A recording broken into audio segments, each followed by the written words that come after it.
Hi guys. You've judged people by their voice, their eyes, their laugh, maybe even their handwriting. But have you ever judged someone by the shape of their ears? In 19th century Japan, they did.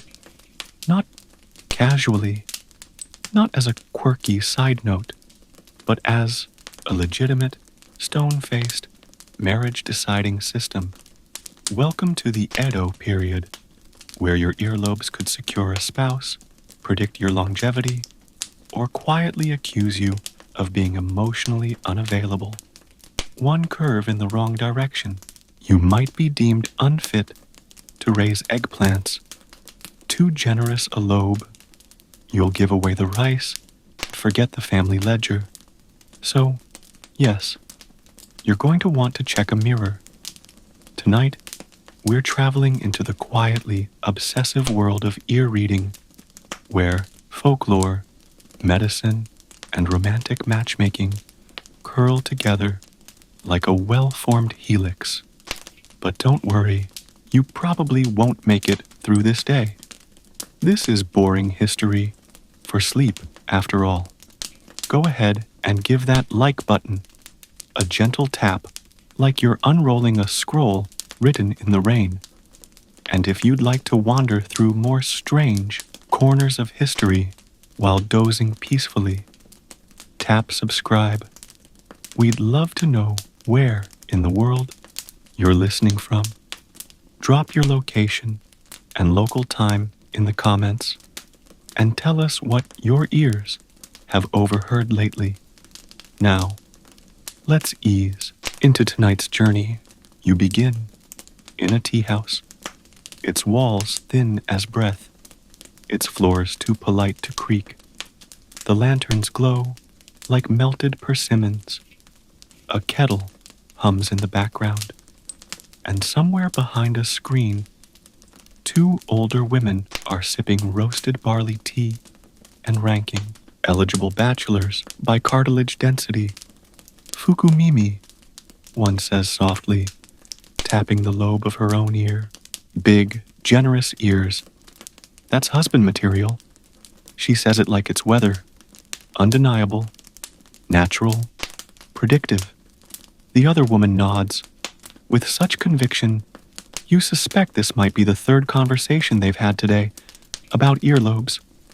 Here, in Edo, Japan, this is more than opinion. It's science adjacent.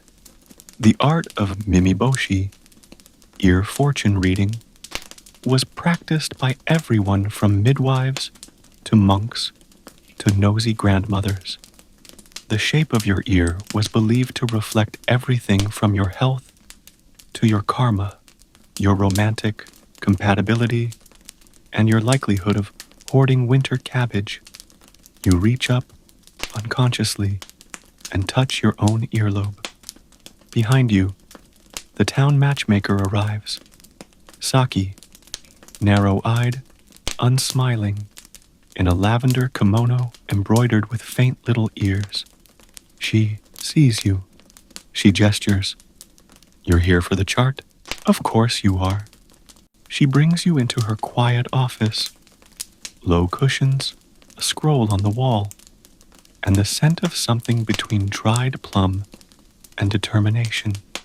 The chart itself is a thing of wonder. 9 hand-drawn ears. The poet, the coward, the faithful carpenter, the man who can't stop apologizing. She studies your ears without expression, then nods. You'll need someone with opposite cartilage balance, she says. Too much firmness, and you'll fight over radish texture. Here's your historical fact.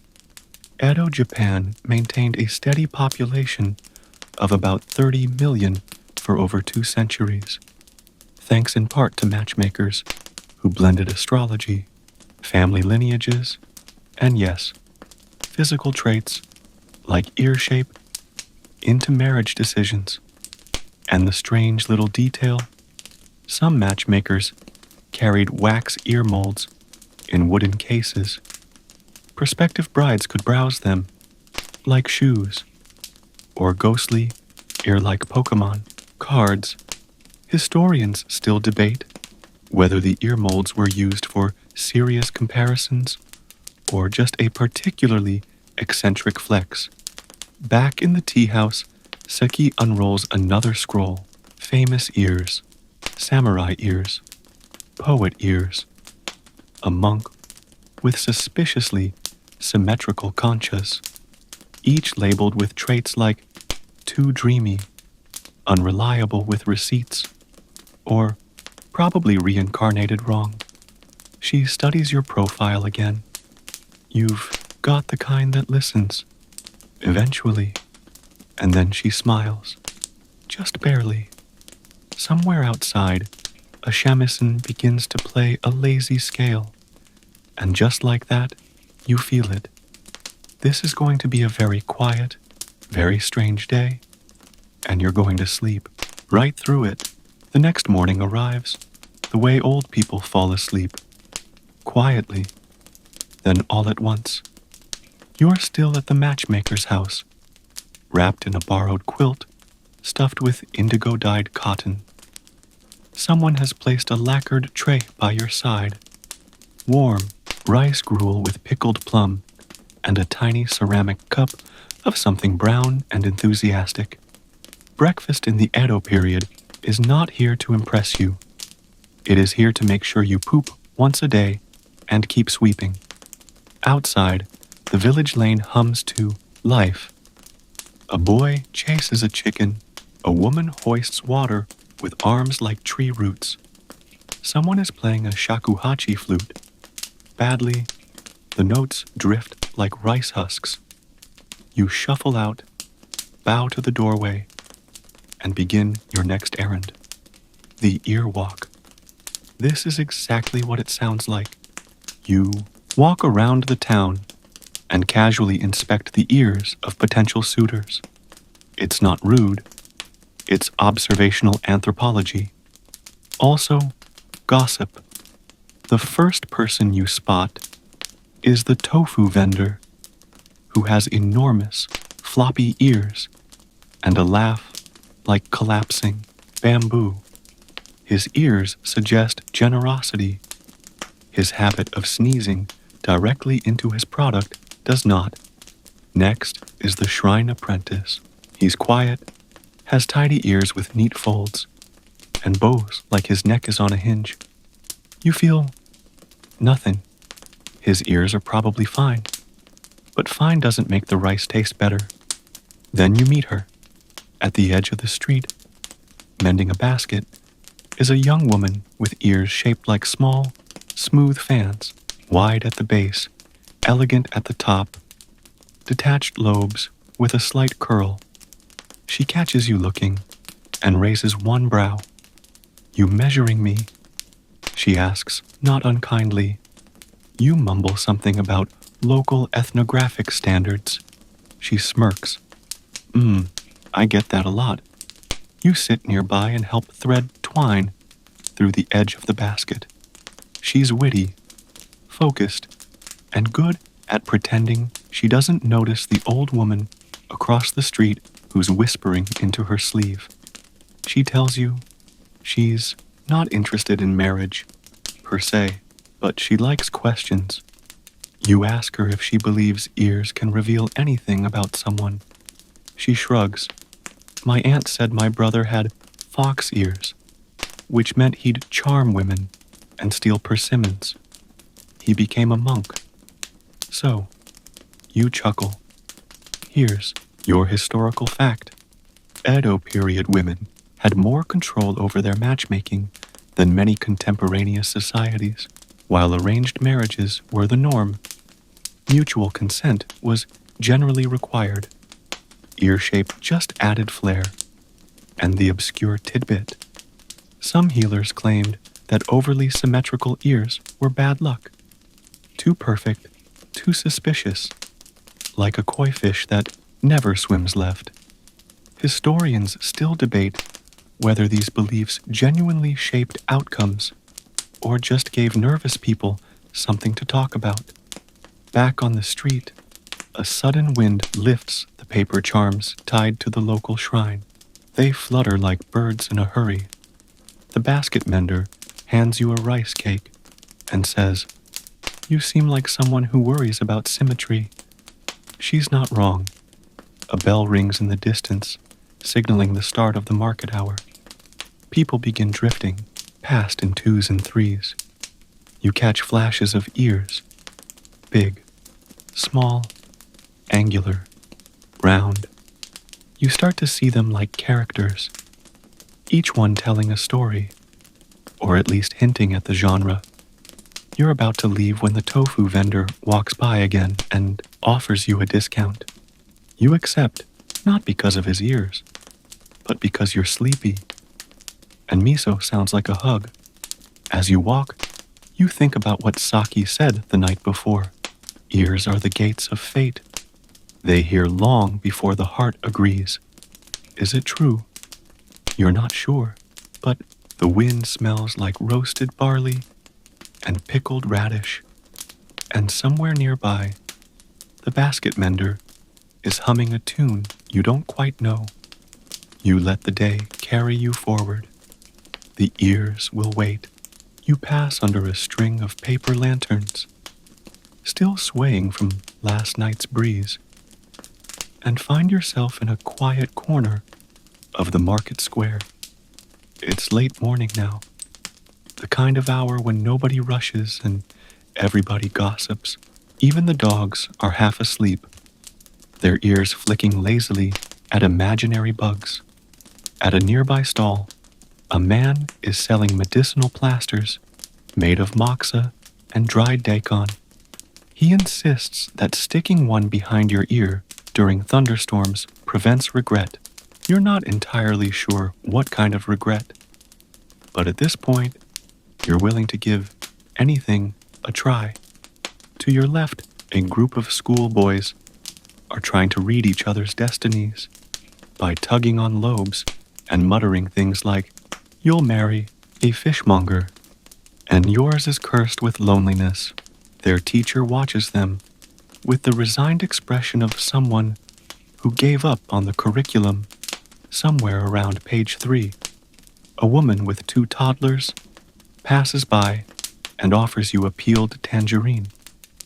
She doesn't ask anything in return, just presses it into your palm and says, "It's good luck if it's sour." You take a bite. It's very lucky. This part of the town is older, closer to the temple district, where gossip takes on the tone of spiritual suggestion. Monks sweep with meticulous boredom. A pigeon poops on a stone Buddha, and nobody dares clean it yet. You notice a pair of elderly nuns sitting on a bench discussing, what else? Ears. Long, round lobes? One says, "That's enlightenment. Buddha had them. Mine are short and pointy." The other replies, "I suppose I'll be reborn as a crab." You offer a small bow in passing. They don't stop talking. Historical fact for you: the depiction of Buddha with elongated earlobes wasn't just stylistic. It symbolized wisdom and detachment from material wealth. In Japanese art, this motif carried into how people viewed ideal ear shapes. Long lobes for us noble spirit. Short lobes, maybe you hoarded pickles. You round the corner to find the matchmaker again. Saki stands at a low table beside a pile of wooden tokens, each carved with a different ear shape. Think of it like tinder, but more splintery. She invites you to draw a token. You close your eyes and pull one at random. A heart-shaped ear with a small nick at the top. Compassionate, but impulsive, she says.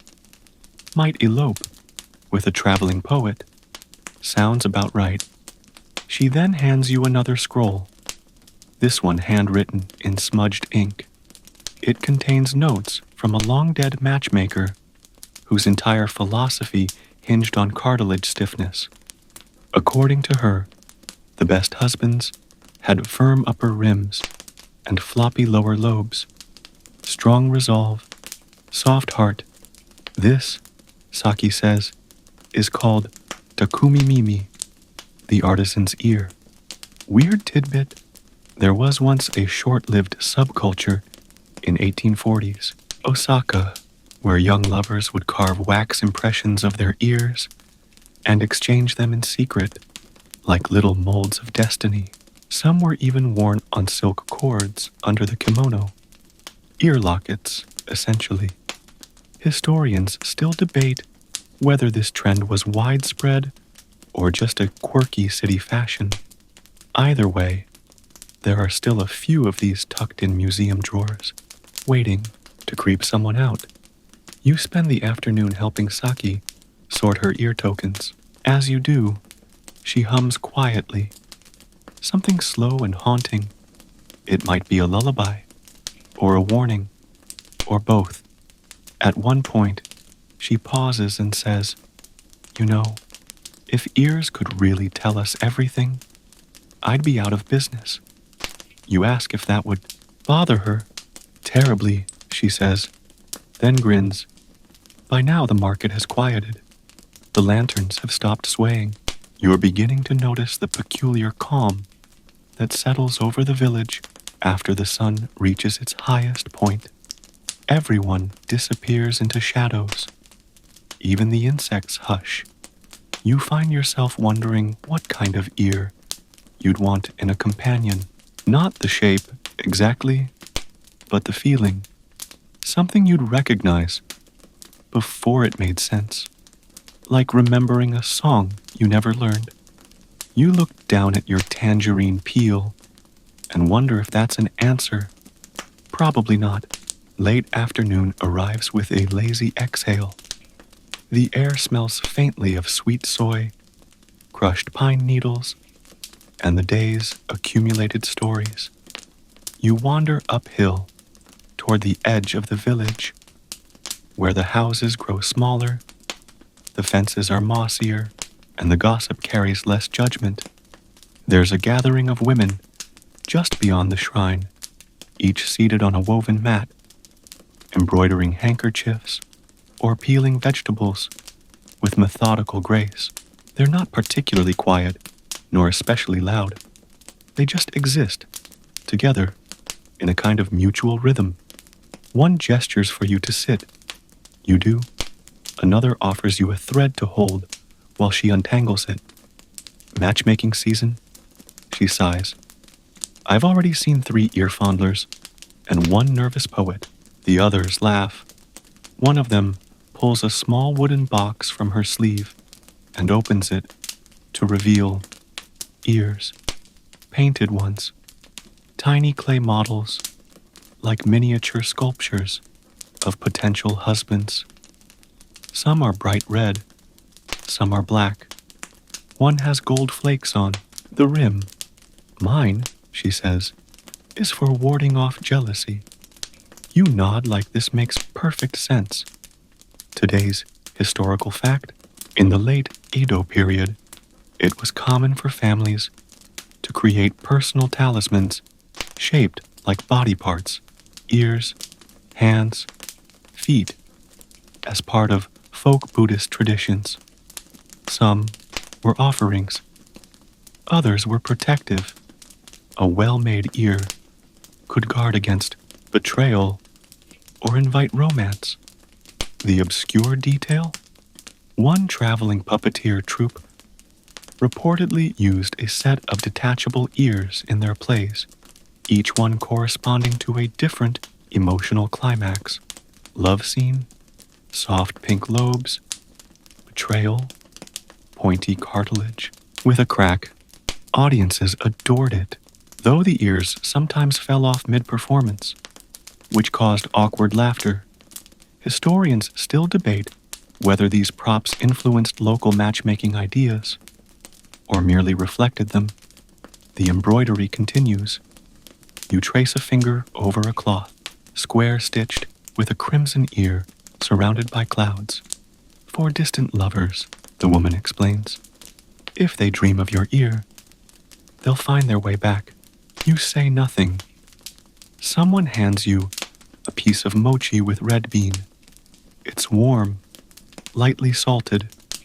The taste is gentle and a little nostalgic, like it remembers being made by someone kind. Conversation drifts.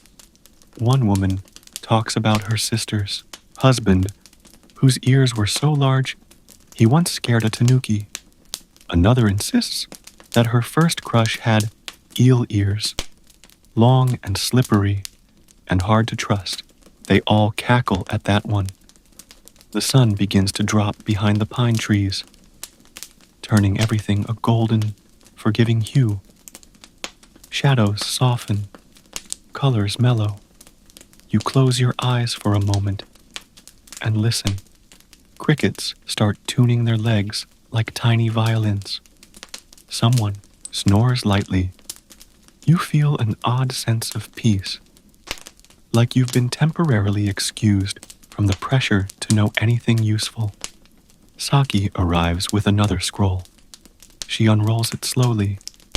On it are line drawings of ears belonging to famous historical figures, poets, calligraphers, and one man labeled simply regrettable archer. You point to one ear shaped like a sideways teardrop. Dreamer, she says. Hard to pin down, good with clouds. You sit with that for a while. The lanterns in the shrine blink to life. The women begin to pack up. One wraps her clay ears in soft cloth. Another folds her mat with the quiet satisfaction of someone who accomplished precisely what they meant to today.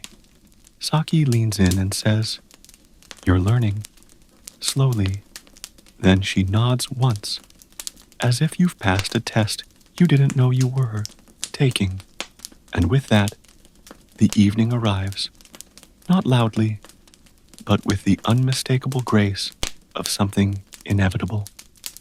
Evening pours down the hills like ink diluted in warm water, slow, dark, and quietly inevitable. The lanterns swing gently in the soft breeze, painting gold on the walls of the shrine gate. You walk slowly back toward the village center, where light spills onto the street like someone forgot to clean up the sun properly. The matchmaker's house is closed now, shutters drawn tight. A wooden sign outside reads, "Consultations resume at dawn. Bring ears." It's unclear whether that's meant literally or metaphorically. You pass the tofu vendor again. This time, he's not sneezing. He's dozing on a stool, head tilted back, earlobes wobbling faintly with each breath. They look peaceful, trustworthy, possibly edible. You duck into a side alley where someone has set up a small evening stall selling skewered chestnuts. The vendor, an older woman with hair like bundled rice straw, gives you a chestnut for free. "For luck," she says, then immediately adds, "But only if you don't chew it with your back teeth." You thank her without asking follow-up questions. The fire crackles in the brazier. A few neighborhood children are gathered around it, comparing notes from their local earlore booklet, a handmade zine that includes such gems as "Don't trust anyone with triangular ears," and "Right ear, money, left ear, mischief." One child proudly declares his uncle has storm ears. No one knows what that means, but they agree it sounds important.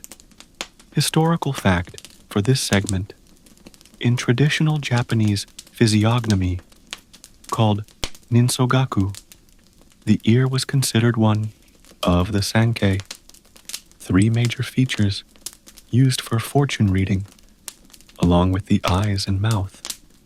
Monks and astrologers alike believed that the angle and prominence of the ears could predict longevity, disposition, and even political fate. obscure tidbit? Some merchants in the 1800s would place small mirrors at ear level near their cash counters, not to admire themselves, but to subtly assess customers' ears before negotiating. It's said that round-lobed customers were more generous, while pinched ear types drove a harder bargain. Historians still debate whether this was clever intuition or just the economic equivalent of reading palms with a side eye. You move on, munching your chestnut carefully with your front teeth. The festival drums begin in the distance, soft, steady, almost sleepy. Tonight is the night of quiet fire, an annual village tradition where everyone lights a small candle in a ceramic cup and sets it outside their door.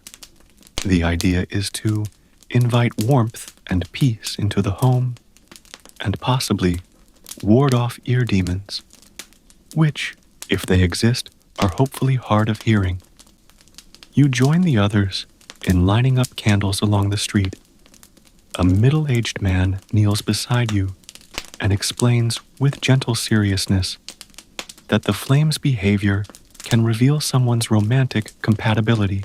If it flickers toward your left, they'll be logical. If it leans right, they'll be poetic. If it goes out, try again next year. Yours flickers to the left, then immediately dies. He pats your shoulder. Maybe there'll be a poetic logician, you offer. He chuckles. People begin to gather in clusters. Friends, couples, that one dog who thinks he's a person. Everyone seems to be murmuring about ears. It's like a town-sized sleepover with strong opinions about cartilage. A grandmother calls over her grandson and tells him to pinch his ears before making a wish. It activates the chi, she says, even though no one asked. The boy winces, pinches, and wishes. You do the same, mostly for solidarity. Overhead, a paper lantern floats upward, rising like a quiet thought trying to leave the brain. You follow it with your eyes. Somewhere near the roof lines, the stars are beginning to prick through the dusk. Saki appears beside you again, as if summoned by the wind. You're doing well, she says. You've stopped asking what any of this means. You smile faintly. She nods. That's progress. The villagers begin to hum an old lullaby, slow, wordless, worn smooth by use. You don't know it, but it doesn't matter. Your body seems to understand anyway. The last candle is lit, the last chestnut shared. The night folds itself inward.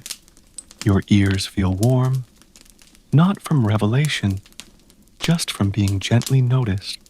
You wake slowly to the sound of something being stirred. Outside your door, someone is grinding soybeans in a stone mill.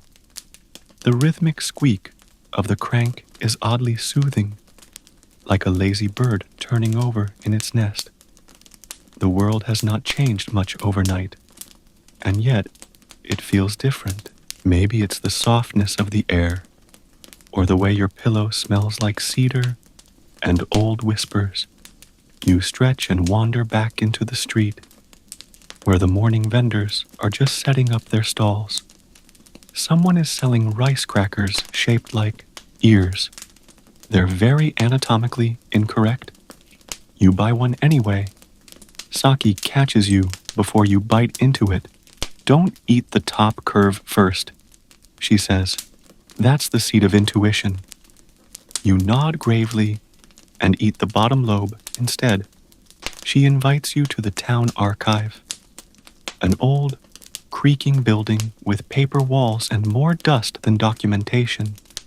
Inside are scrolls, ledgers, and at least 3 retired librarians who may or may not still be alive. They move very little. In a far corner sits the Mimi no Ki, or ear tree, it's not actually a tree.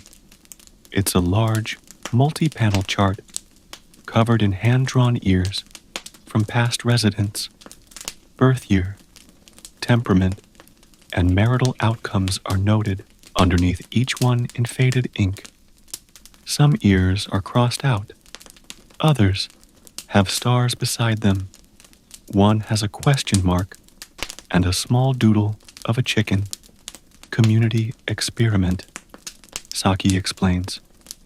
The elders started it 60 years ago to see if ear predictions held up. You trace your fingers along one that looks suspiciously like your own. Eel ear, married thrice, known to vanish during thunderstorms.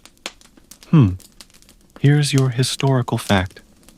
During the 19th century, Japan saw a flourish of regional record-keeping practices, family genealogies, local legends, and yes, even body-based folk charts. Some were used for marriage planning, others for health. The lines between those two things were often quite fuzzy. Obscure cultural tidbit. There are rural records from Akita, prefecture of villagers, carving ear shapes into fresh mochi on New Year's Day.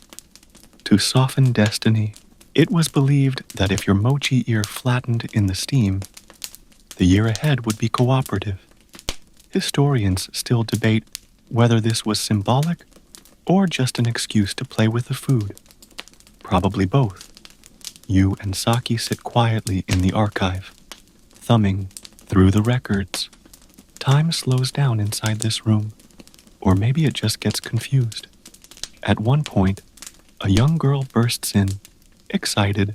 She holds up a freshly drawn sketch of her grandmother's ear and announces that it's a perfect rabbit ear.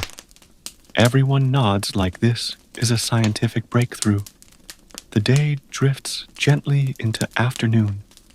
Light moves across the tatami mats in pale gold stripes.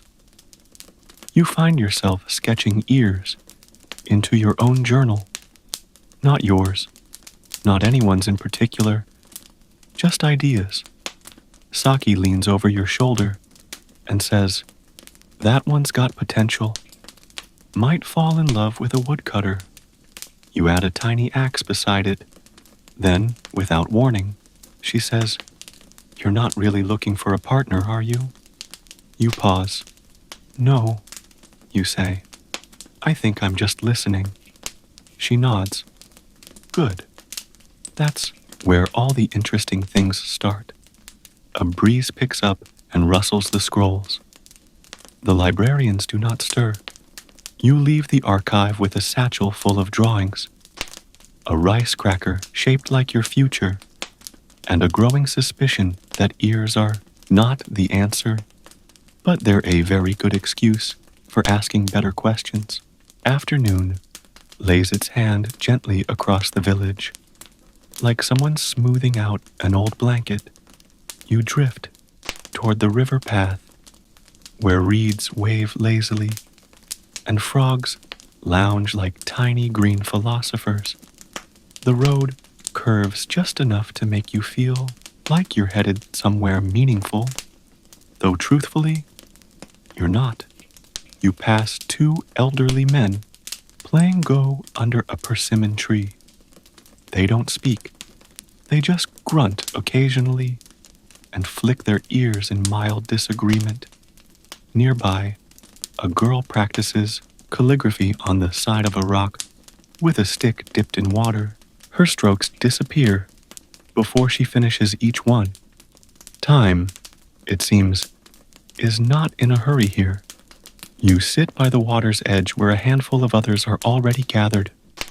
Some have baskets. Others simply sit and watch the fish. Nobody is fishing. That would require effort.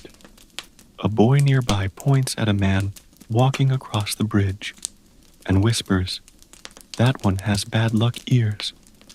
My uncle says he got struck by lightning while bathing. Maybe he was just clean. his sister replies. They return to throwing pebbles. You lean back and take in the scent of the river, mud, bamboo, and something faintly herbal. Someone's brewing barley tea upstream. Saki appears beside you again. At this point, you're not even surprised. She settles onto a rock and pulls out a folded bit of paper. Want to see something rare? She asks. You nod. She unfolds a tiny sketch of an ear. It's unlike any you've seen. Lopsided, with a dramatic upward curve, and what looks like a spiral in the middle. This belonged to a poet named Yamada no Rei, she says.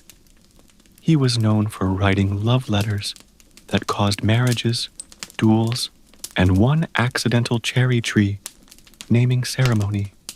You squint at the sketch. What's the spiral mean? No one knows, she replies. Some say it was a scar. Others believe he just had unusually confident cartilage.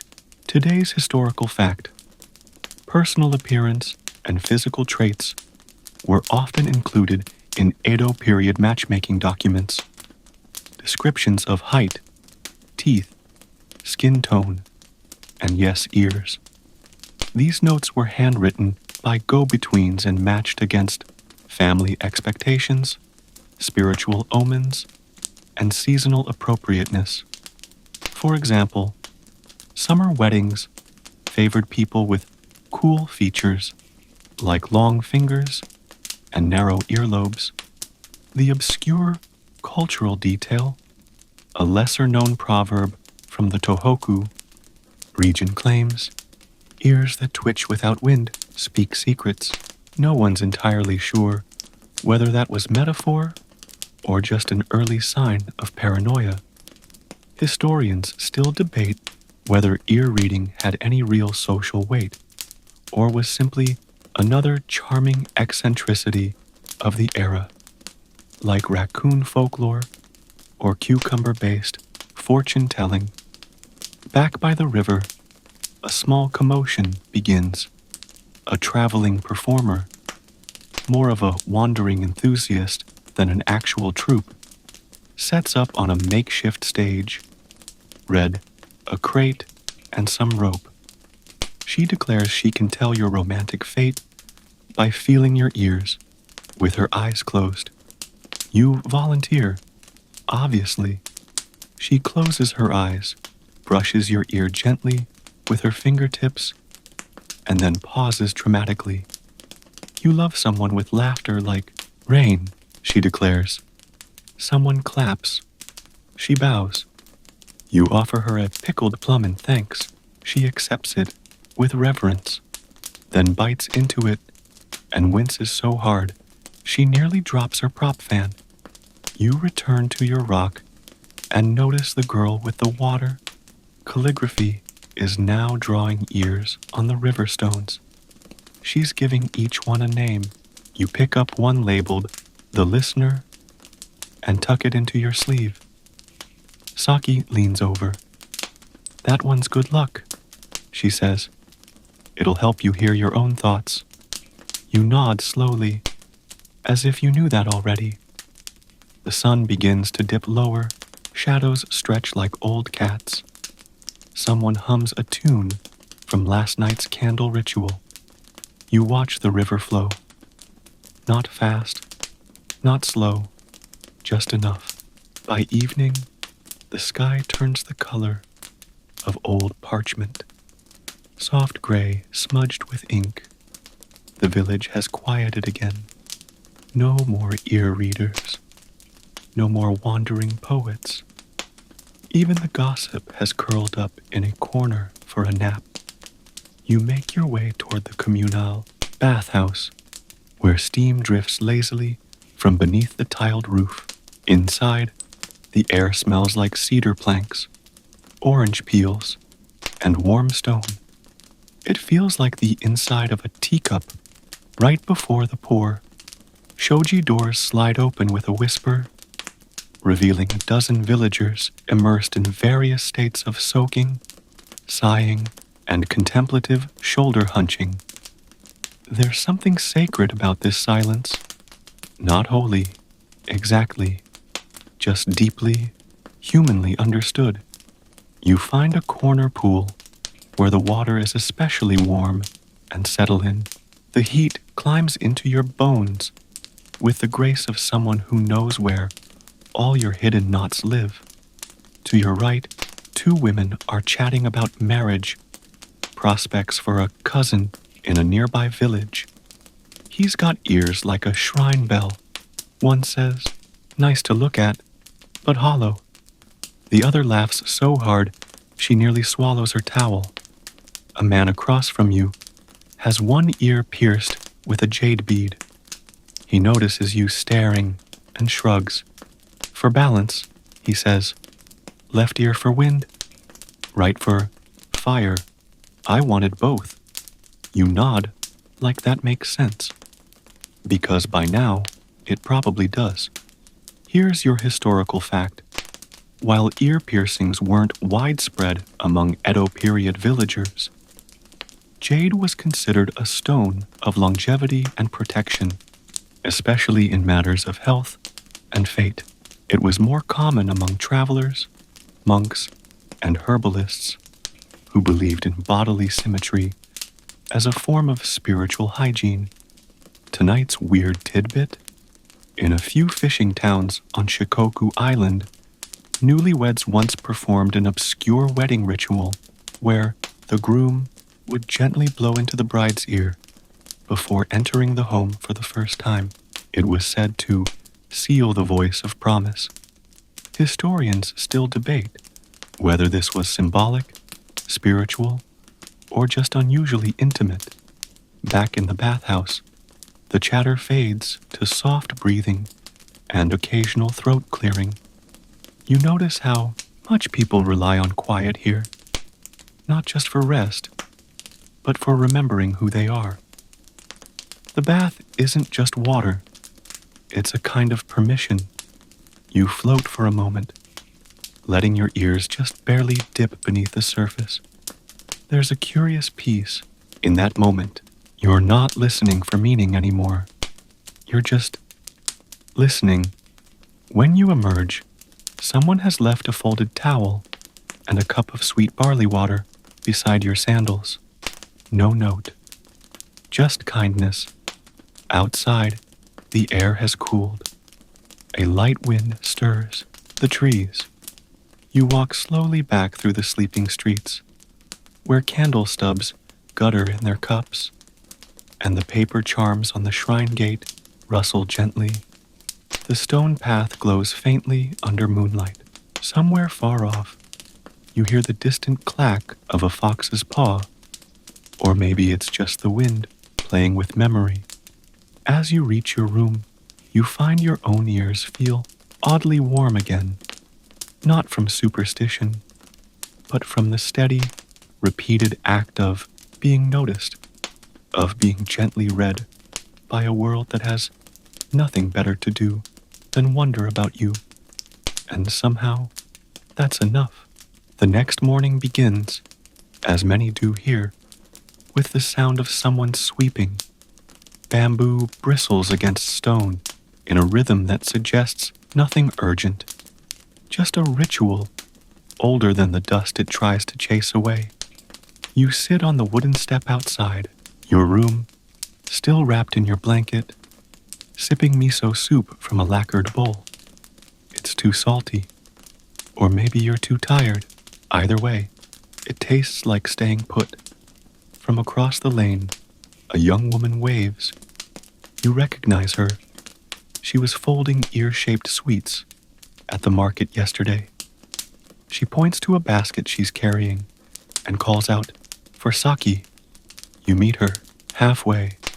The basket is full of steamed buns, shaped like animals, rabbits, turtles, and what might be a confused badger. Nestled among them are two very convincing ear-shaped dumplings. "For her collection," the girl says, then adds, "Also, they're filled with red bean." She disappears, before you can ask what inspired this very specific design choice, you deliver the basket to Saki's porch, where she's sitting cross-legged, eyes closed, gently tugging her own earlobes like she's tuning an instrument. She accepts the dumplings with a nod.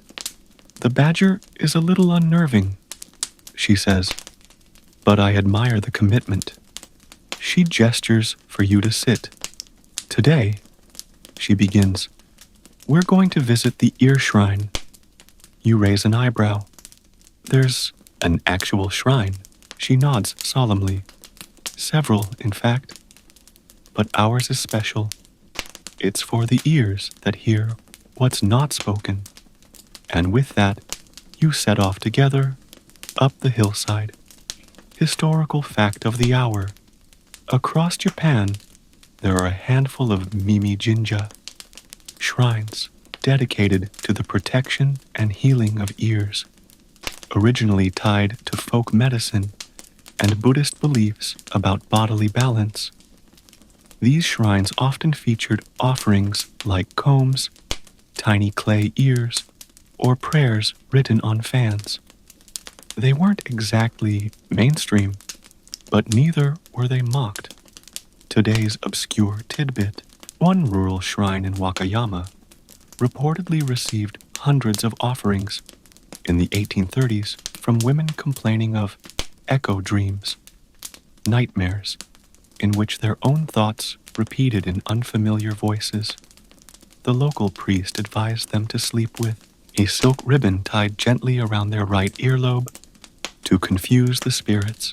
Sales of ribbon reportedly soared. Historians still debate whether these dreams were psychological, spiritual, or simply the result of sleeping too close to gossip. The climb is slow and gentle, the kind of uphill that doesn't insist on being noticed. You pass terraced fields, old plum trees, and one extremely rude rooster. At the top, nestled between two mossy stones, is the shrine.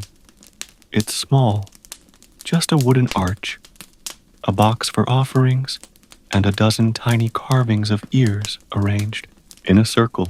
Some are realistic. Others look like clouds, shells, or musical notes. Saki kneels, places one of the ear dumplings on the offering plate, and murmurs a short prayer to hear what matters and let the rest drift.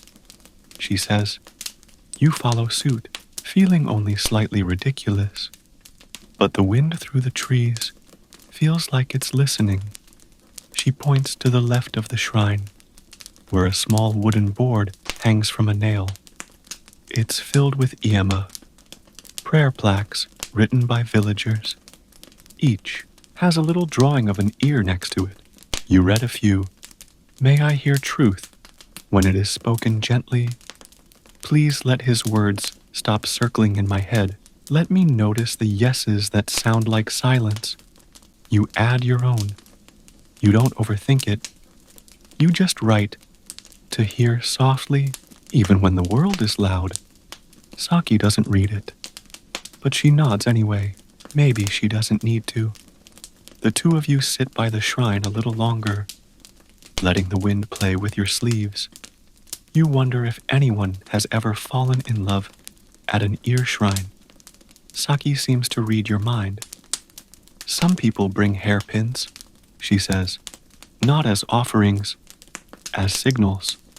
She winks. A gust of wind lifts a few fallen leaves and scatters them like cards. One lands in your lap. It's shaped, very faintly, like an ear.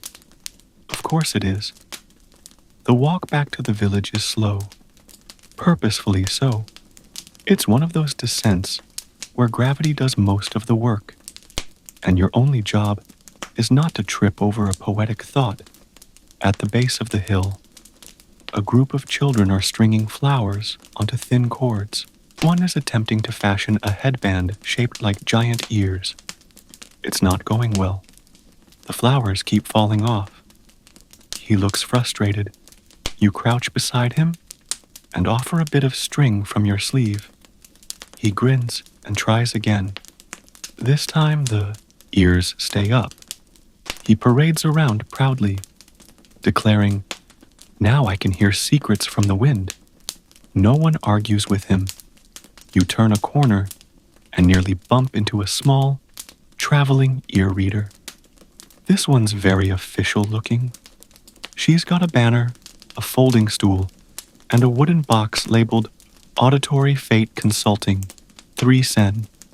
She squints at you. "I know your type," she says.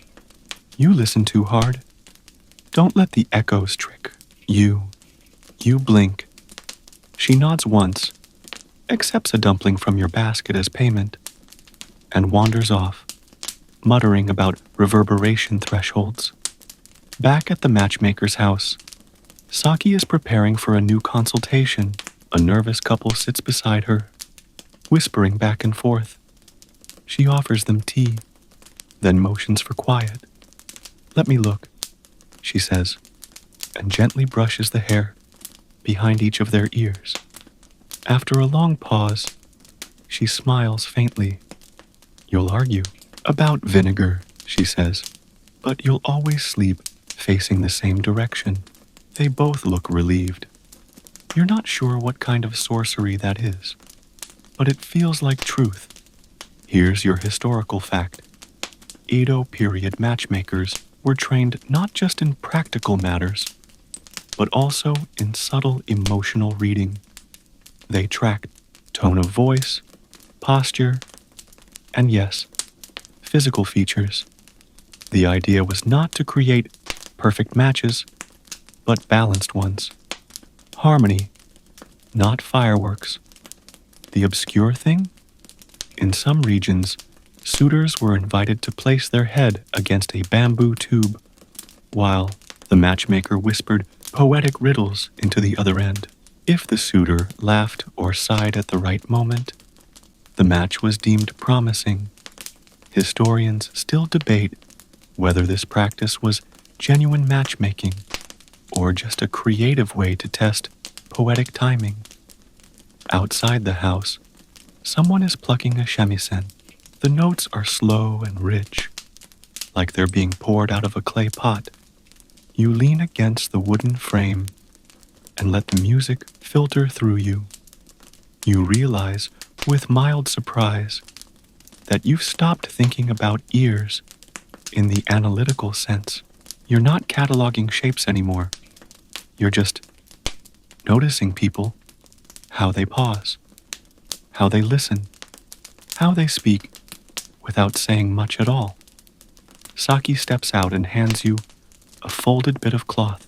"It's for you," she says, "made by the basket mender." You unfold it.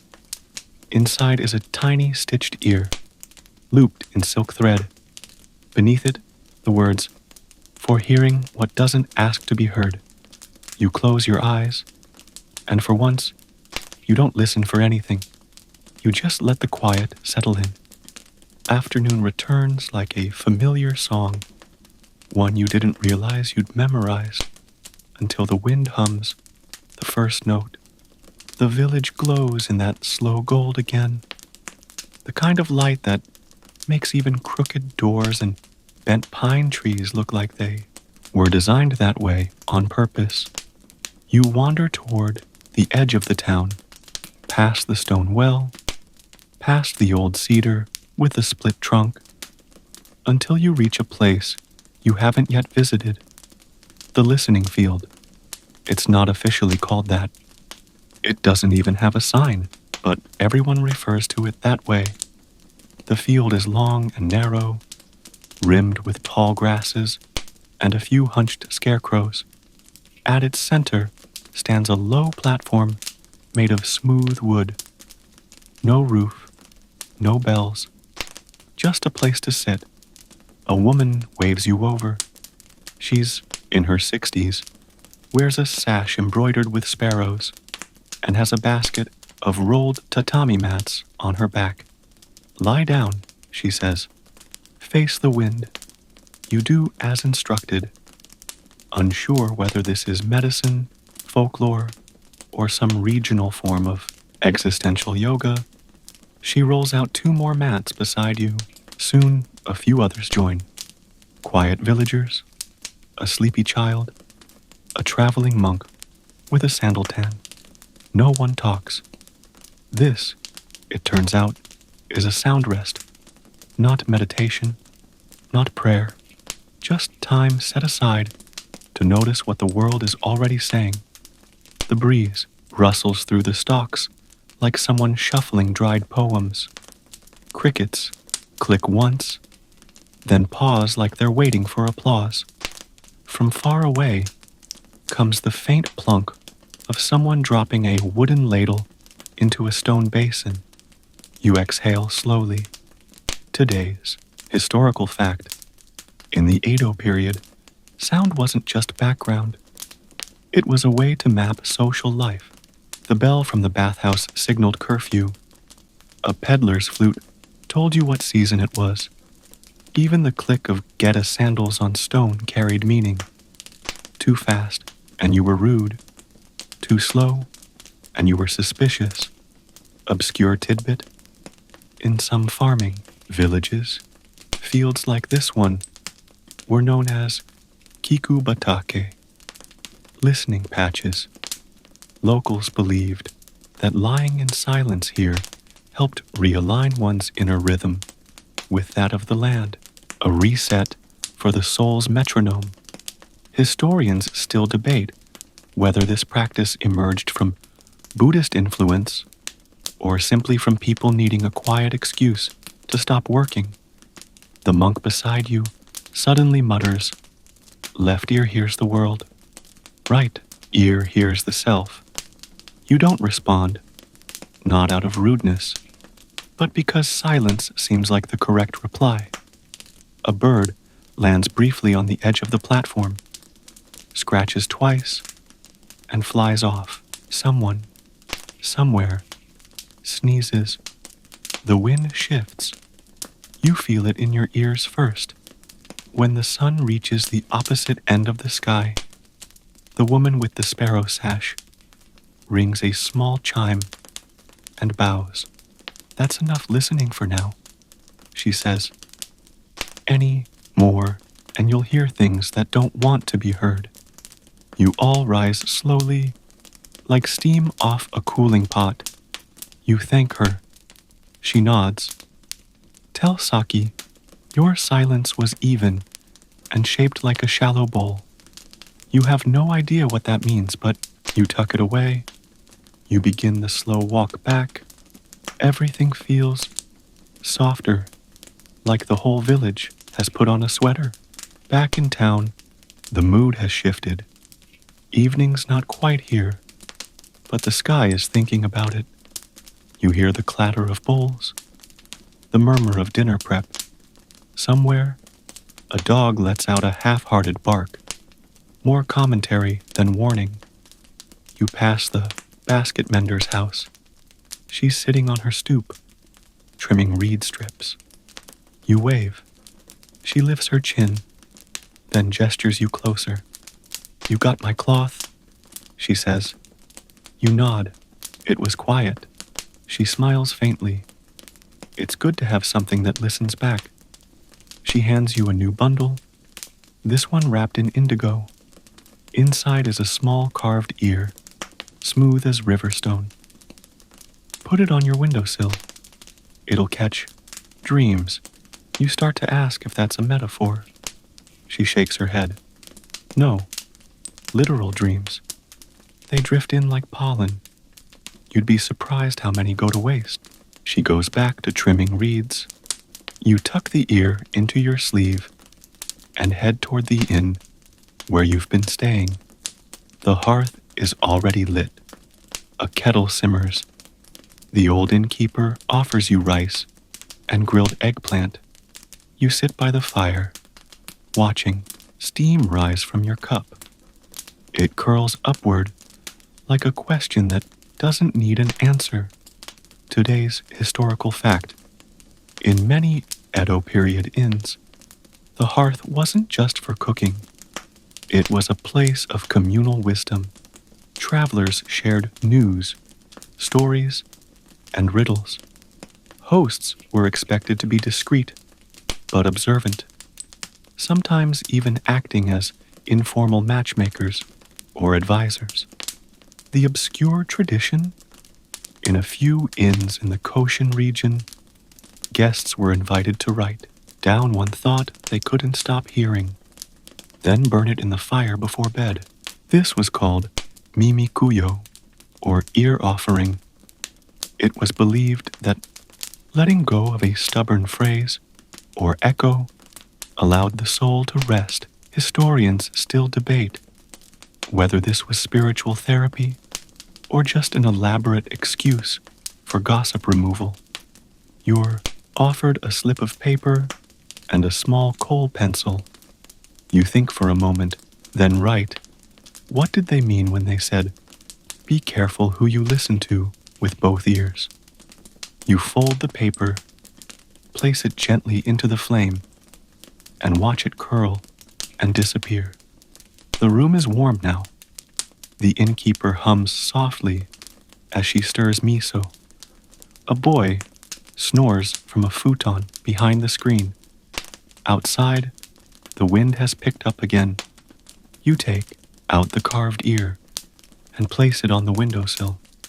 It rests there, quietly, waiting. You sip the last of your tea and listen. You wake before the sun. The village is still in that in-between hush. Too early for roosters, too late for foxes.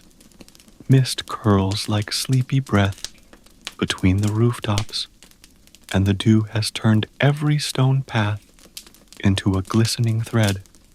You wrap yourself in your robe, shuffle quietly through the narrow hallway of the inn, and slip outside. The carved ear still rests on your windowsill, now wet with dew, like it's been eavesdropping on the dreams of the fog itself. You bring it along. The morning path takes you toward the forest edge. You pass a boy feeding leftover rice to a crow, and a woman collecting dew in a shallow bowl. She dips her fingers in it and gently dabs behind her ears. "For listening better," she says. "Everyone forgets to listen in the morning." Noted. You reach the shrine path and find Saki waiting. She doesn't greet you. She simply nods, and you walk together without speaking. There's something comforting about being around someone who doesn't need to narrate every tree you pass. You stop beneath a cedar that looks older than language. Its bark twists like it's remembering every storm it ever withstood. At its base is a wooden stand with a row of small ceramic dishes. Inside each one, a single ear-shaped seed. "These," Saki says, "are for planting promises." You raise an eyebrow. "They won't grow into ears," she adds dryly. "That was one time, and it was mostly fungus." Today's historical fact. In the Edo period, symbolic planting was a quiet, meditative ritual, less about crops and more about intentions. People would bury written prayers, charms, or objects beside vegetables or herbs. It was believed that the plant's growth could help carry the wish into the world. Obscure detail. A few remote villages held an annual ear root day where couples would plant twin yams, each wrapped with a lock of their own hair. If the yams grew toward each other, it was a good match. If they shrank or withered, well, best to pretend you were just planting snacks. Historians still debate whether this practice had any real botanical backing or if it was just emotionally high-stakes gardening. Saki hands you a dish. Your ear seed is light, smooth, and impossibly warm for something that's never seen the sun. You hesitate. What would you promise? She kneels, carves a shallow hole with her finger, and presses hers into the soil. I promised to stop assuming everyone needed my advice, she says, a difficult one. You do the same. Your promise is simple, to listen with less expectation. You don't say it out loud. You just press it into the earth and cover it gently with moss. Then the two of you sit. A breeze stirs the needles above. Birds begin their shift. Saki sighs. Some people think listening is passive, but it's a decision. Every time, you nod, even though she's not really talking to you. Not exactly. The carved ear in your pocket warms slightly, as if approving. You head back down the hill, feet lighter than they were before. The village has begun to wake, and you feel like you haven't just planted something. You've made space. It's market day, which means color, noise, and at least one musical instrument being played badly near something flammable. You wander through the stalls, taking in the tapestry of everyday life.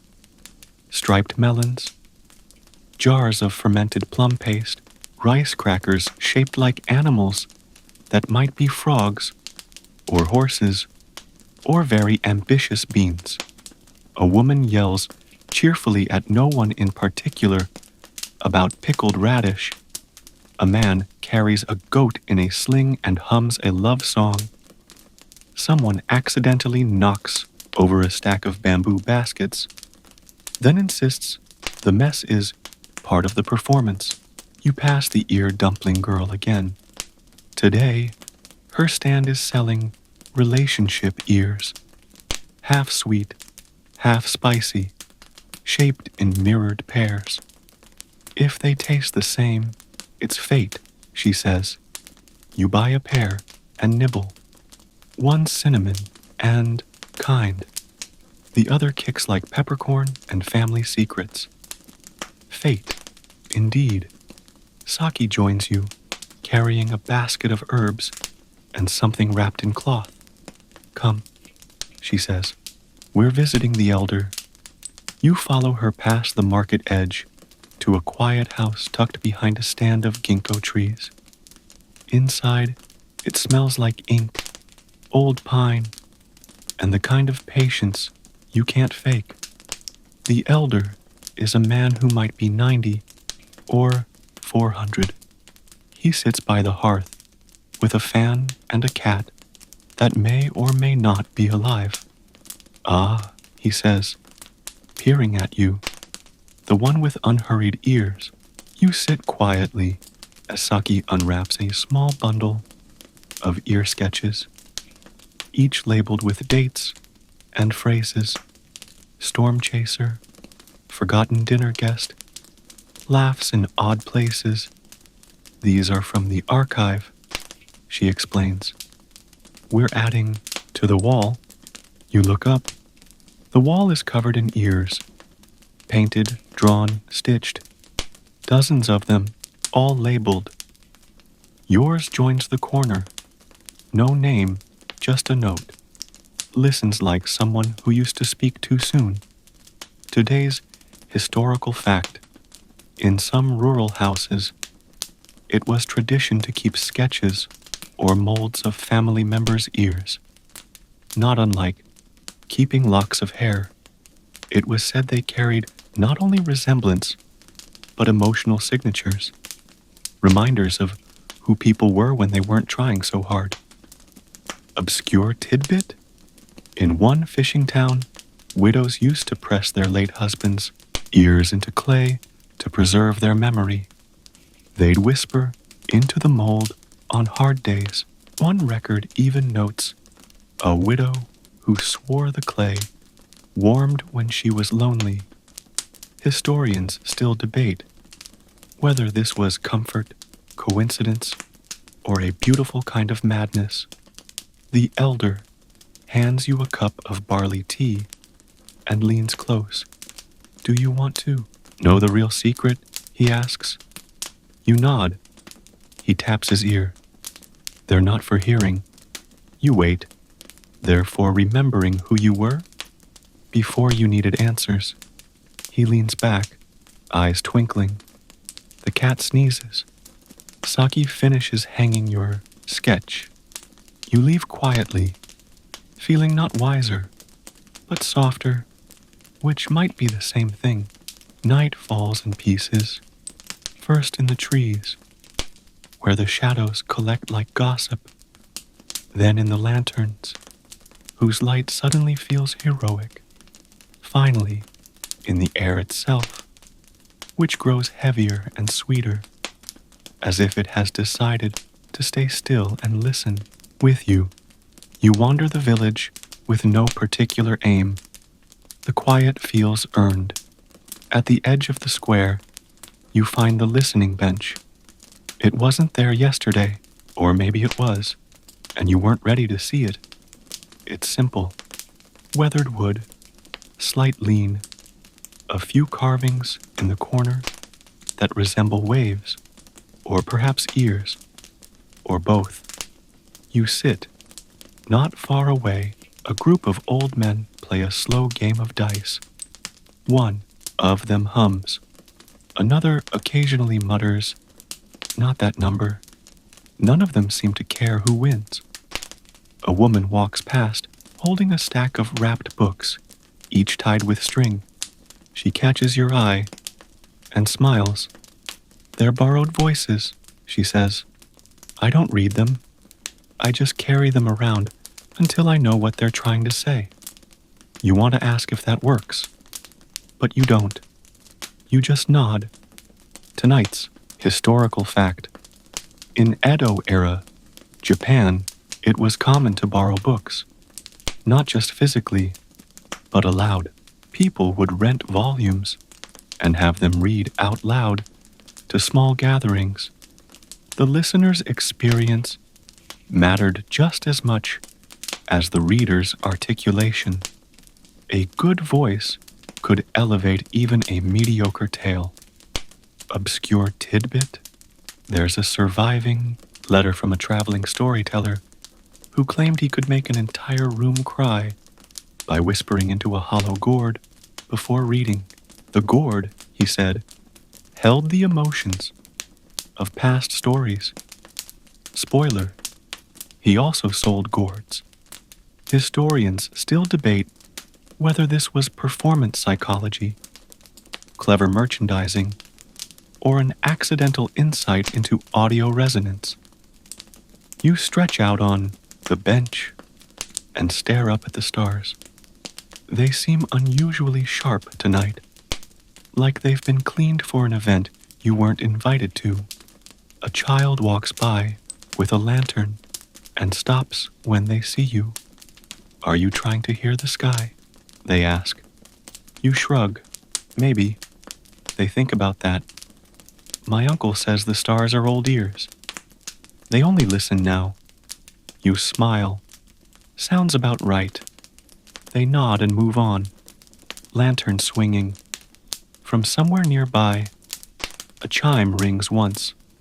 Soft, silver, patient. You close your eyes. Not to sleep, just to listen more completely. You wake late, the kind of late where no one asks why.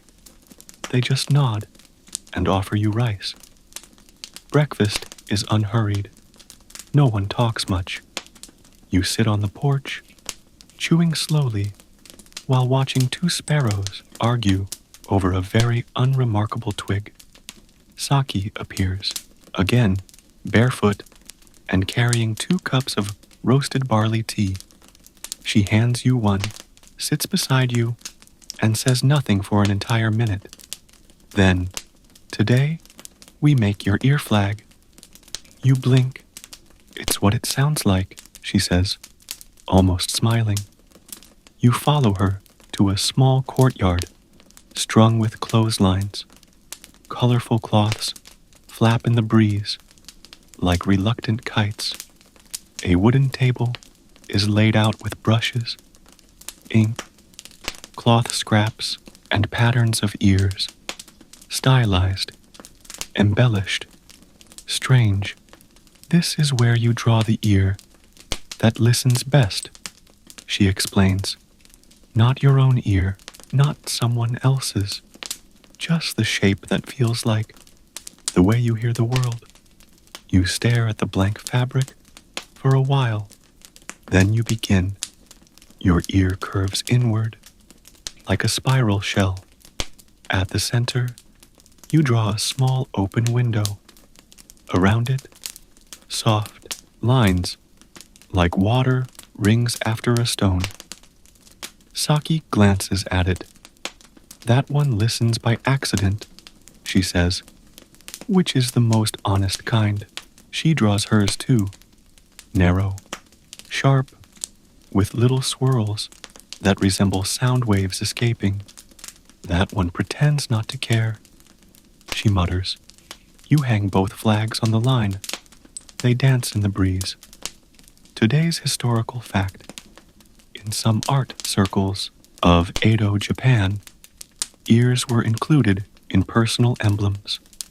Small decorative monograms used in correspondence, fan painting, and poetry exchanges. Some were realistic, others symbolic. An ear flag wasn't common, but it wasn't unheard of either. Obscure cultural tidbit. In a few towns near Mount Daisen, lovers would send one another ink rubbings of their ears as tokens of understanding. If the lines smudged in a pleasing way, the match was seen as emotionally promising. One poem reads, "His ear blurred into mine. No more lines between us." Historians still debate whether this was romantic, artistic, or just low-stakes fingerprinting. The wind picks up, and your flag lifts a little higher. Saki squints at it. I like that it has a window. You sip your tea. I think I'm still trying to open it. That's what wind is for, she replies. Later, the village gathers to raise the flagpole at the square's center. All the ear flags are tied along its length, swirling, flapping, overlapping in gentle chaos. Some are loud, some are quiet. One looks like a cabbage. As they rise, the wind threads through them like a curious spirit, and for just a moment, the entire square feels like it's listening, not to anything in particular, just listening. You stand beneath the fluttering ears and feel strangely understood. Not because someone explained you, but because they didn't try. The next morning, the flagpole is still standing, though slightly tilted, like it had too much sake last night. The ears are quieter now, less eager to flap, more contemplative. You sit on a wooden bench with a bowl of warm rice and a few salted plums. Across from you, a carpenter sharpens a plane with practiced patience. Each pull of the blade sounds like a breath being drawn. He glances at the flagpole, then at you. Yours is the one with the little window, right? You nod. He nods back. My wife says it looks like it wants to ask permission before listening. You consider that? I think it's learning how, you reply. He grunts, which is probably carpenter for fair enough. Saki arrives with a bundle of scrolls tucked under one arm and a scrap of dried seaweed stuck to her sleeve. Field trip, she announces. You head toward the edge of town, where the hills rise like sleepy shoulders. The path is soft, well-walked, and lined with shrines so small they look like they were built for insects with spiritual aspirations. After a while, you reach a clearing with a broad, flat stone at its center. Around it are small cushions, paper, fans, and several villagers with the expressions of people who have been roped into something educational but harmless. This, Saki says, is our listening circle. She unrolls one of the scrolls. It's blank. We'll be documenting sounds, she says, but only the ones that don't repeat. There's a pause. Then a woman near the back says, "What if it repeats, but only a little?" Saki shrugs. "Use your judgment." So you sit, and you listen.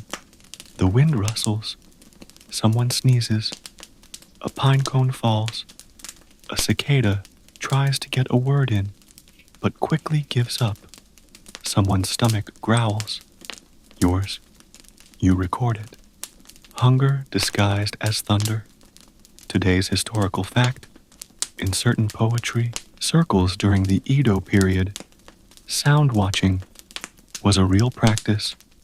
Poets would gather, not to write immediately, but to listen in silence and note ephemeral noises, single droplets, roof creaks, or distant sandals. These were sometimes cataloged in Auto Nikki sound diaries. Obscure tidbit: one well-known haiku master reportedly trained his students by making them sit in different corners of a bamboo grove and listen for sounds the other couldn't hear. He claimed this taught not just sensitivity, but humility. Historians still debate whether this was artistry or elaborate introvert therapy. You write down: 2 leaves arguing in the grass. One wins, but barely. Someone records a breath that wasn't theirs. Another notes a sound that felt like leaving. Eventually, Saki collects the pages, rolls them into a new scroll, and ties it with plain string. Sounds we don't hear twice, she says. We send them off. She places the scroll into a wooden box and slides it beneath the flat stone. Let the ground listen. Now, everyone stands slowly, like waking up from a nap without sleeping. The walk back is filled with small glances and a new kind of hush. Not silence exactly, just a shared, softened awareness. You pass the flagpole again, and your window ear flutters once, like it's heard something worth saving. And maybe it has. That night, the village holds a celebration, not for anything in particular, just because they hadn't in a while. Lanterns are strung across alleyways, like paper constellations. Someone brings out a drum. Someone else brings rice wine. No one claims a responsibility for the grilled eel, but everyone agrees it's well-timed. You join a small group gathered around the central fire. A man is telling a story about a fox who borrowed a woman's ears to attend a wedding disguised as a nobleman. Apparently, it worked until the music started, and the ears began dancing on their own. True story, he says. My grandmother was there. People laugh, not because they believe him, but because it's easier than disproving folklore. Saki appears beside you, holding 2 skewers of something lightly charred. Ear-shaped mushrooms, she says. Better than they look. Worse than they sound. You eat them. They're earthy, honest, possibly lying. Tonight's historical fact: the Edo period saw a flourishing of oral storytelling. In addition to traveling performers, villages often had resident tale-keepers, people entrusted with retelling old fables, strange events, and family legends. These stories weren't written down, but held in the mouth, as they said. The obscure tradition. In some towns, listeners were expected to contribute a sound instead of applause. A soft stomp, a finger snap, a whistle. The idea was to create an echo of agreement, a communal ear. Historians still debate whether this was cultural reinforcement or just a clever way to keep people awake. A woman across the fire begins to hum. Someone else taps two sticks together.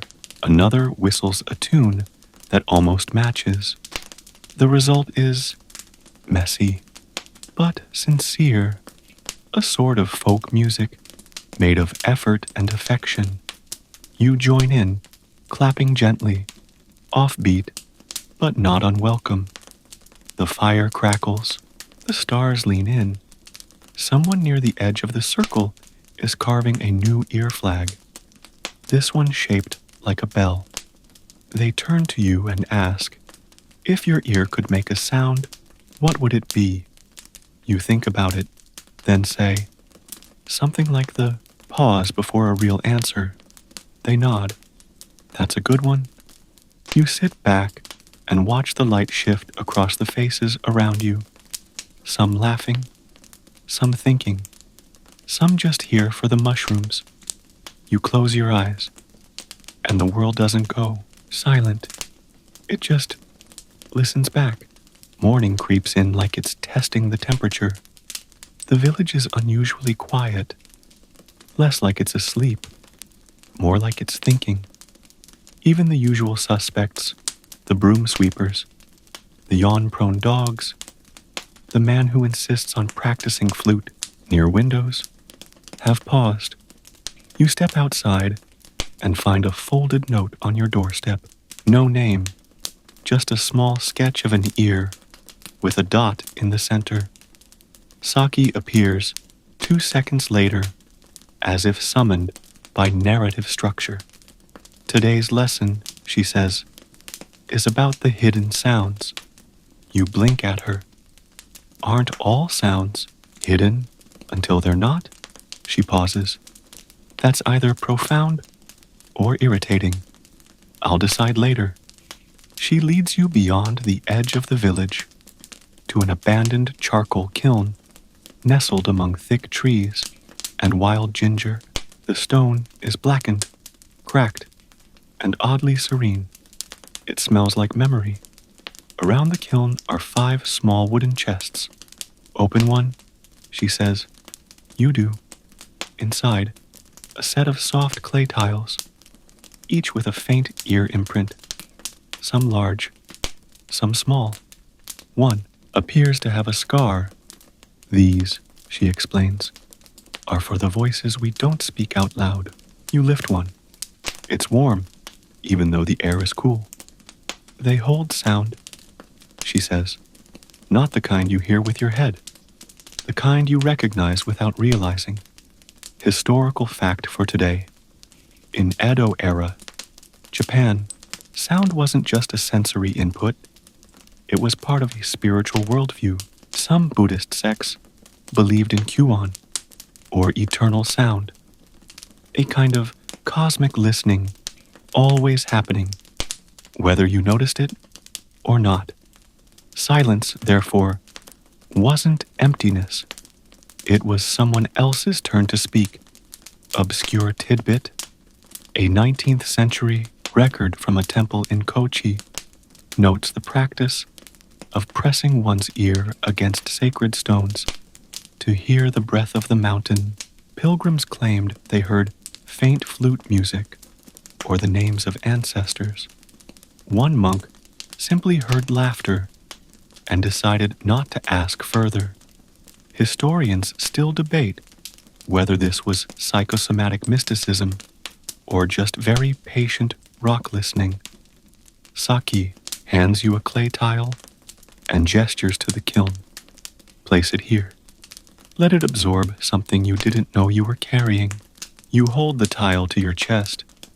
You don't say anything, but you think of a word that never left your mouth, a question you stopped asking, and the sigh you made 2 days ago that didn't belong to now. You press the tile onto the kiln stone. It doesn't make a sound, but somehow it feels like something exhaled. Saki sets her tile down beside yours. The others begin to arrive. Villagers. Quietly, reverently. Each brings their own clay ear. No one speaks. It's not somber. It's something else. Soft, grounding, slightly mysterious. A shared silence shaped like gratitude. Later, as you walk back, Saki breaks the quiet. You know, she says, some people think you can hear your own name differently, depending on who says it. You nod. That's true. She turns. What does it sound like when you say it to yourself? You don't answer, but you think you'll find out. By afternoon, the village has resumed its usual buzz. The broom sweepers are back, competing for most dramatic debris toss. A group of children are racing with paper ear kites that wobble wildly and collide mid-air. A traveling seller is hawking miniature gourds filled with echoes from another life. You buy one, you shake it. It makes a sound like a laugh underwater. You decide not to ask further. At the center of the square, the flagpole still stands. Now, surrounded by bundles of herbs, small offerings, and a curious sign reading, Ear Market, one day only.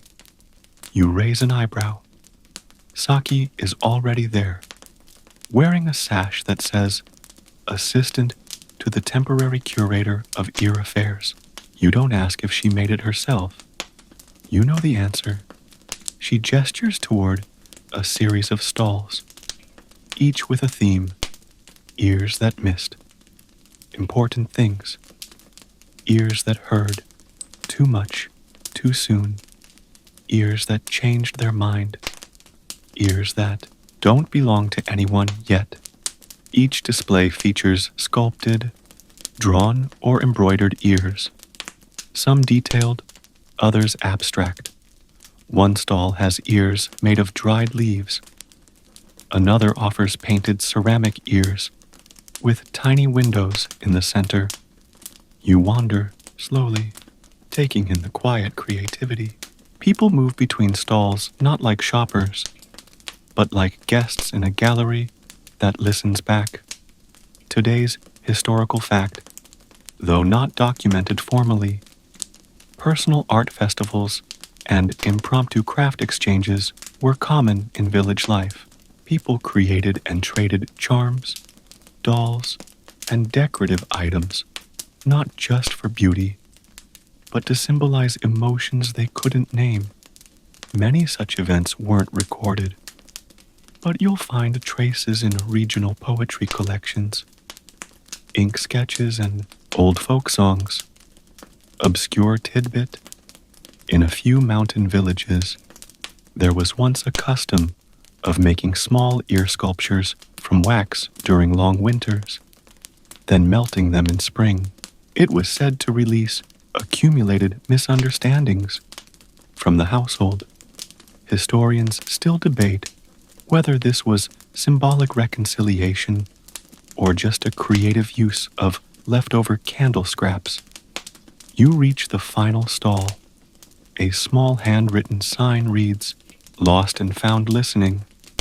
On the table, a row of unlabeled jars, each filled with folded bits of paper. You take one and read it. Once, I heard someone say my name, like it wasn't a burden. You breathe, then fold it gently and place it back. Saki appears beside you, holding a jar of her own. Mine says, I didn't listen when I should have, but I'm here now. She taps the jar. It helps to admit it. You pick up a paper and add your own. You write, Sometimes I listen too hard for what I'm afraid to hear. You don't sign it. You don't need to. The ear market begins to wind down. People carry their crafted ears home like memories. One child insists their ceramic ear has started blinking. No one questions it. As dusk falls, you sit on the bench near the fire pit, holding the echo gourd in your lap. You raise it to your ear one last time. It says nothing, and somehow, that's the loudest thing yet. Night rolls in like velvet, slow, deep, and a little crinkled at the edges. You find yourself back on the porch of the inn, bare feet propped on the wooden railing, sipping something warm and mildly suspicious. Barley with herbs you can't name, sweetened with a pinch of roasted something or other. It tastes like patience. Across the street, an elderly couple lights 2 candles and sets them in clay holders shaped like ears. The flames sway gently, flickering toward each other. You exhale. Saki joins you. No warning. Just appears like a helpful proverb. She sits down beside you with a bag full of something clinking. Tonight, she says, we do the test. You raise an eyebrow. Test? She grins. The whisper trial. Before you can protest, she pulls out a long ribbon of paper, a spool of string, and several bamboo cups. She hands you one and begins setting up what can only be described as a highly ambitious and questionably effective village intercom system. By the time she's finished, cups are strung between doorways, porches, tree limbs, and one confused scarecrow. Now, she whispers, we test how well the village listens in the dark. Tonight's historical fact. During the Edo period, particularly in the smaller villages, long evenings were often filled with quiet games, ritualized listening challenges, where participants would whisper stories, proverbs, or nonsense lines across courtyards or through paper walls. The point wasn't accuracy, it was attention. Obscure cultural tidbit. In some mountain regions, children played a variation called kikigoe kugutsu, listening puppets. Messages were whispered into wooden dolls, which were then passed around. The final listener would try to repeat the original phrase. Errors were considered blessings, signs that the message had gathered character. Historians still debate whether this was pedagogy, play, or proto-telephone therapy. Saki hands you a cup attached to a long, sagging string that disappears into a window 3 doors down. She raises an eyebrow. Ready? You whisper into your cup. I once heard someone say, you're safe, and believed it. There's a pause. Then, a child's voice replies, me too. But I only believed it the second time. You close your eyes. The line goes quiet again. People start joining in. Curious, then delighted. Messages pass from window to doorway, from porch to garden, from tree to kitchen. Some are secrets, some are jokes. One just says, turnip soup is criminally underrated. Laughter bubbles across the rooftops. And yet, the quiet between messages is just as beautiful, because everyone is waiting to hear. You and Saki sit back against the railing, your string limp in your hand, the bamboo cup rocking gently with the breeze. That, she says, wasn't for understanding. It was for noticing. You nod and whisper, just to the night. I noticed. You wake late the next morning with the impression that the entire village dreamt in stereo. The bamboo cups still dangle from eaves and windows, some gently spinning like they're trying to remember what they said. You stretch, shuffle to the window, and find that someone has tied a small paper tag to to your string. You unfold it. It reads, "You listened like you meant it. You don't know who sent it, but your shoulders drop half an inch, and your breath feels less like performance and more like permission." Down in the square, villagers are gathered around the flagpole again. But this time, they're not raising more ears. They're taking them down carefully, reverently, folding them into cloth or laying them in baskets. It's the end of the season, apparently. The end of listening? No, just the listening that needed flags. You find your ear flag, the one with the little window. Someone's tied a sprig of rosemary to it. Saki appears, holding it with both hands. "You keeping it?" she asks. You shake your head. "Let it fly somewhere else." She nods, then ties it to a small bundle of others. "They'll burn them tonight," she says. "Let the old listenings turn to warmth." Today's historical fact: seasonal rituals of burning old talismans, prayer slips, and handmade charms were, and still are, a part of Japanese folk tradition. The practice is called otakiage, and it symbolizes letting go of the past year's wishes, gratitude, or burdens. Obscure tidbit: some shrines kept a record of what had been burned. Not the specific messages, but the shape of what had been offered. One shrine listed 3 fox-shaped fears, 2 unspoken promises, and 1 pillow that heard too much. Historians still debate whether this was liturgical bookkeeping or emotional poetry disguised as inventory. That evening, the fire is lit in the clearing where the listening circle was held. The villagers gather, each bringing their ear flags or clay tiles or scribbled notes from the whisper trial. You place yours into the flame. It doesn't burn quickly. It curls, hesitates, then folds in on itself like it's sighing. Saki murmurs, "They don't go away. They just soften." She tosses in her sash.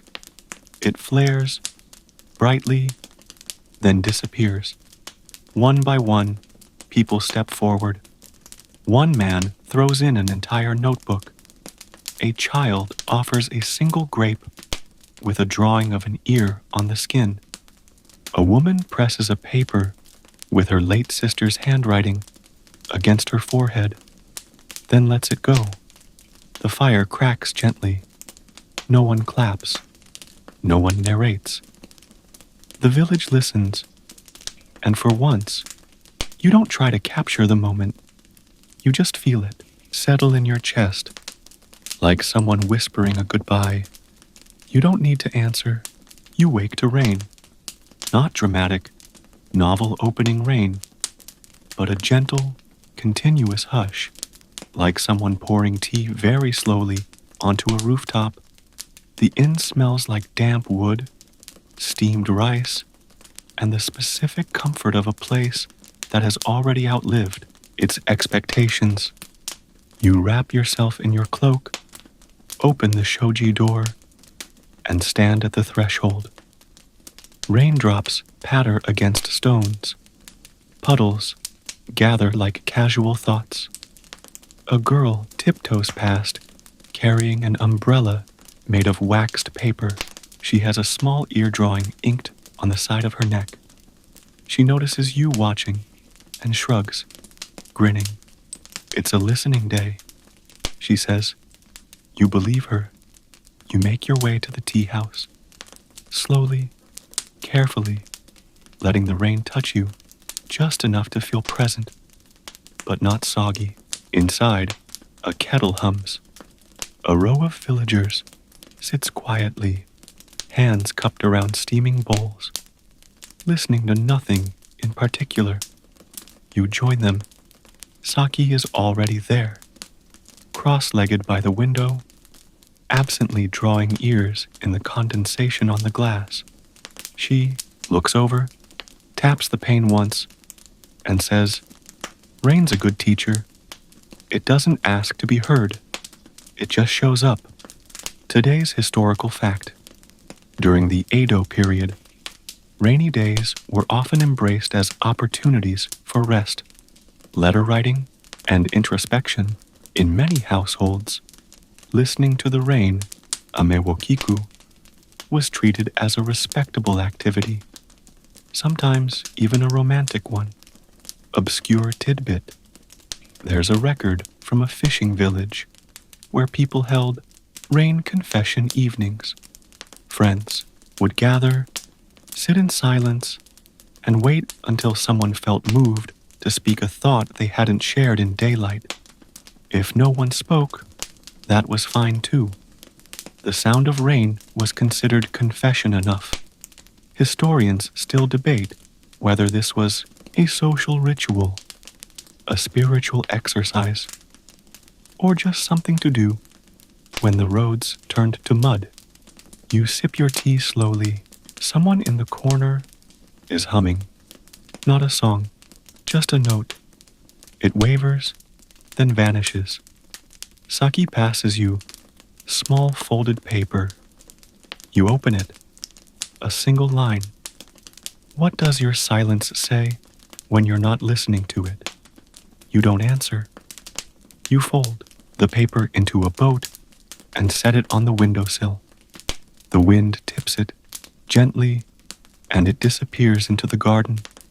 Later, you and Saki take a walk beneath the dripping trees. The forest smells of cedar, earth, and secrets washed clean. She doesn't speak, and neither do you. There's a kind of reverence in the stillness, a trust that not every silence needs to be filled. Eventually, you reach a shrine where water drips steadily from the eaves into a stone basin. Inside, a small wooden plaque reads, "Leave here what echoes too long." You touch your ear, you smile, and you stay a while longer. That evening, the clouds finally break. Not dramatically, they just drift apart, like old friends parting ways at the edge of a conversation. The stars return slowly, first as guesses, then as certainty. You're back in the village square, now strung with lanterns, drying after the storm. Everything smells like renewal, wet ash, warm wood, the faint bitterness of leaves that got too much water and not enough thanks. A new event is underway. No one announces it. It simply happens.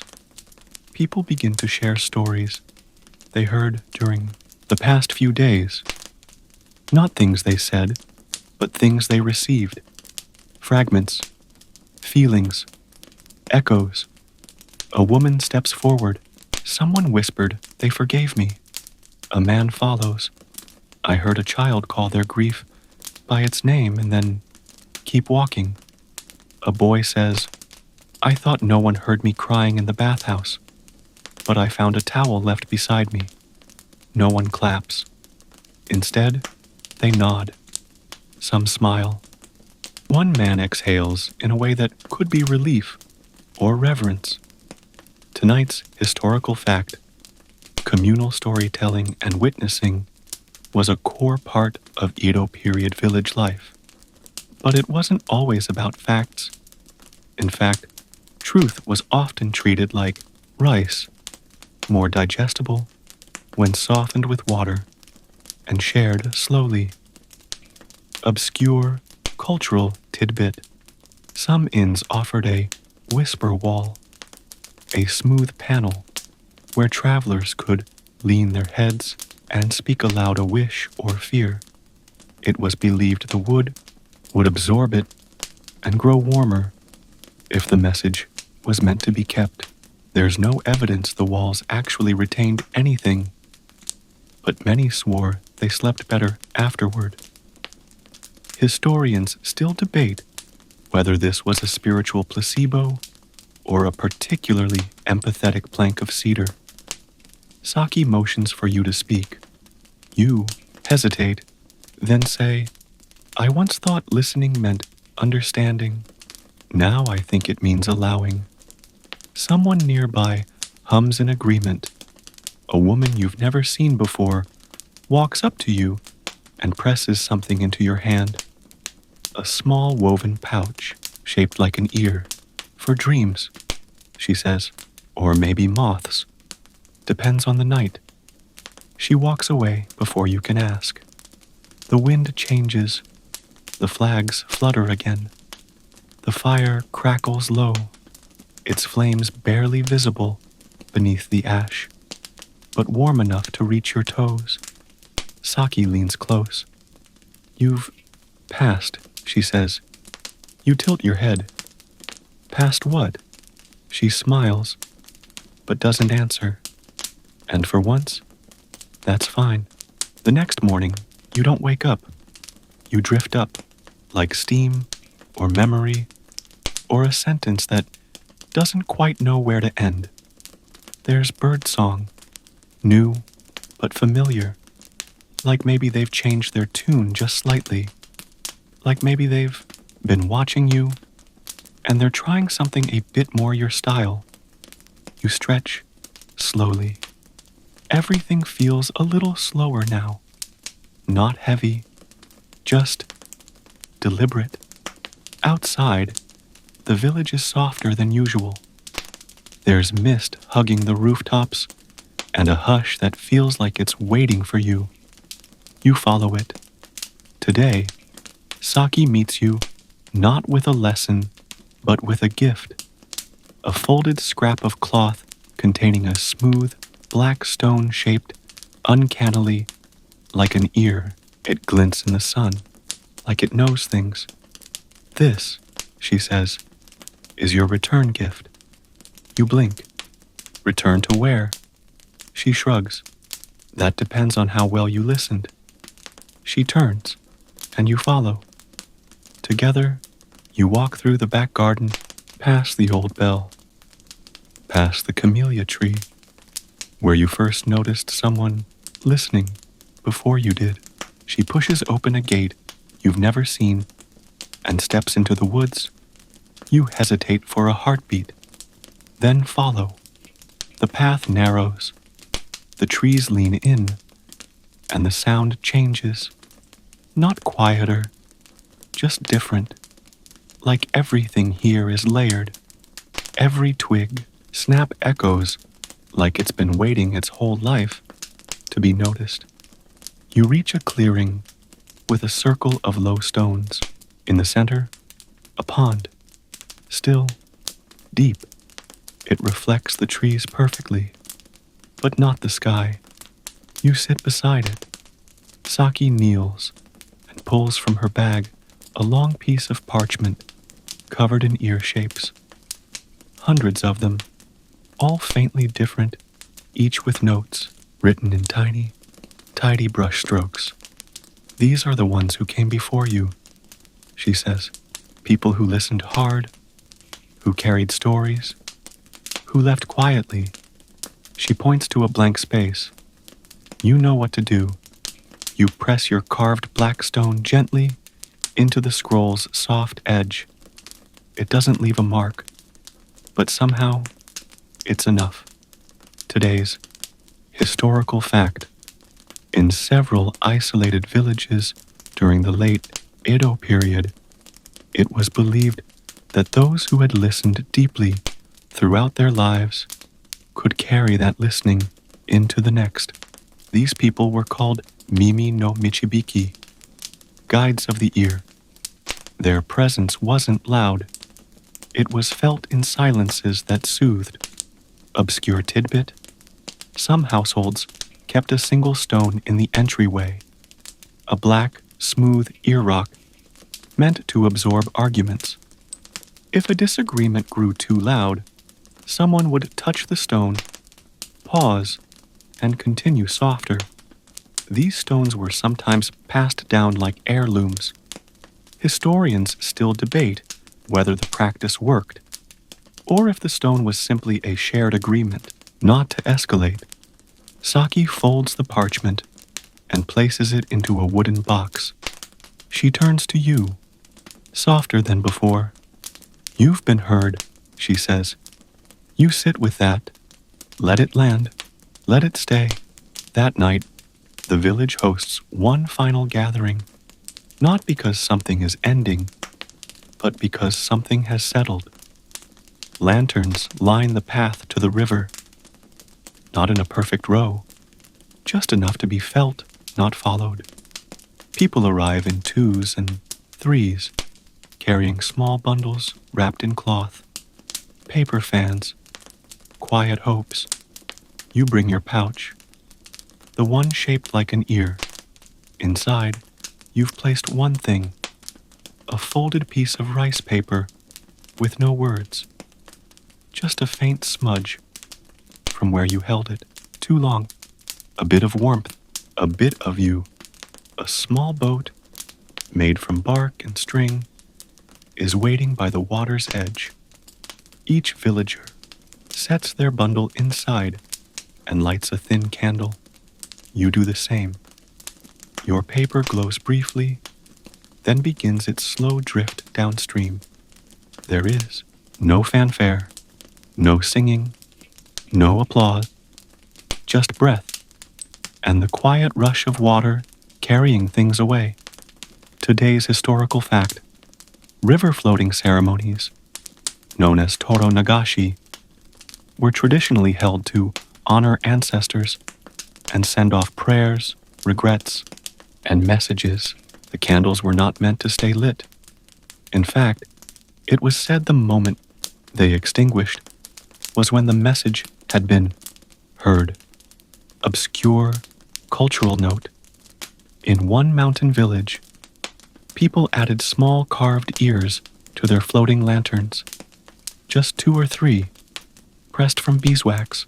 It was believed they would listen for what couldn't be said aloud, especially during years when words felt too heavy. Historians still debate whether this practice was a form of grief, closure, or a deeply gentle superstition. You watch your boat drift around the bend. Its candle flickers once, then disappears. Saki is beside you again. She doesn't say anything. She just hands you a cup of warm tea and leans against your shoulder like an old friend. You both stare at the water, not waiting, not hoping, just being. And when the stars finally come out again, soft, deliberate, familiar, you don't look up. You just close your eyes and listen. Morning returns with new hands. Not the hands of teaching or guiding, but hands that carry tea without asking, that fold blankets without waking you, that sweep leaves without needing to announce their arrival. You stretch slowly, feeling the floorboards creak beneath your feet like they're sighing too. Outside, the sky is impossibly gentle, not blue, not gray, just soft, like it hasn't yet decided what kind of day it wants to be. You walk down the lane, past the empty flagpole, past the ink-dry ear stall, past the garden where the carved stone ear still rests among moss and spider, silk, and you find yourself at the door of the innkeeper. She's waiting, not for you exactly, but also, maybe, she motions you in, hands you a cup, and says, "We're packing up the old sounds." You follow her into a back room. It's filled with boxes, scrolls, folded fabrics, and curious bundles, labeled with things like rain that made someone confess, the exact silence between 2 glances, 1 laugh, left behind. The innkeeper places your name, well, the idea of your name, on a tag and threads it through the handle of a small wooden drawer. "You've earned a space," she says, "not a big one, just enough." You blink. Enough for what? For what listened through you. Today's historical fact: In Edo-Era inns, it was common for keepers to record not just names and rooms, but fragments of overheard phrases, notable laughs, or mysterious silences. These weren't written as gossip, but as a kind of ambient memory, a way of acknowledging that something meaningful had passed through. Obscure tidbit. In one inn's guest book, there's an entry listed only as stayed 2 nights, brought a feeling, left it folded under the mat. Beneath that, the innkeeper added, we cleaned carefully around it.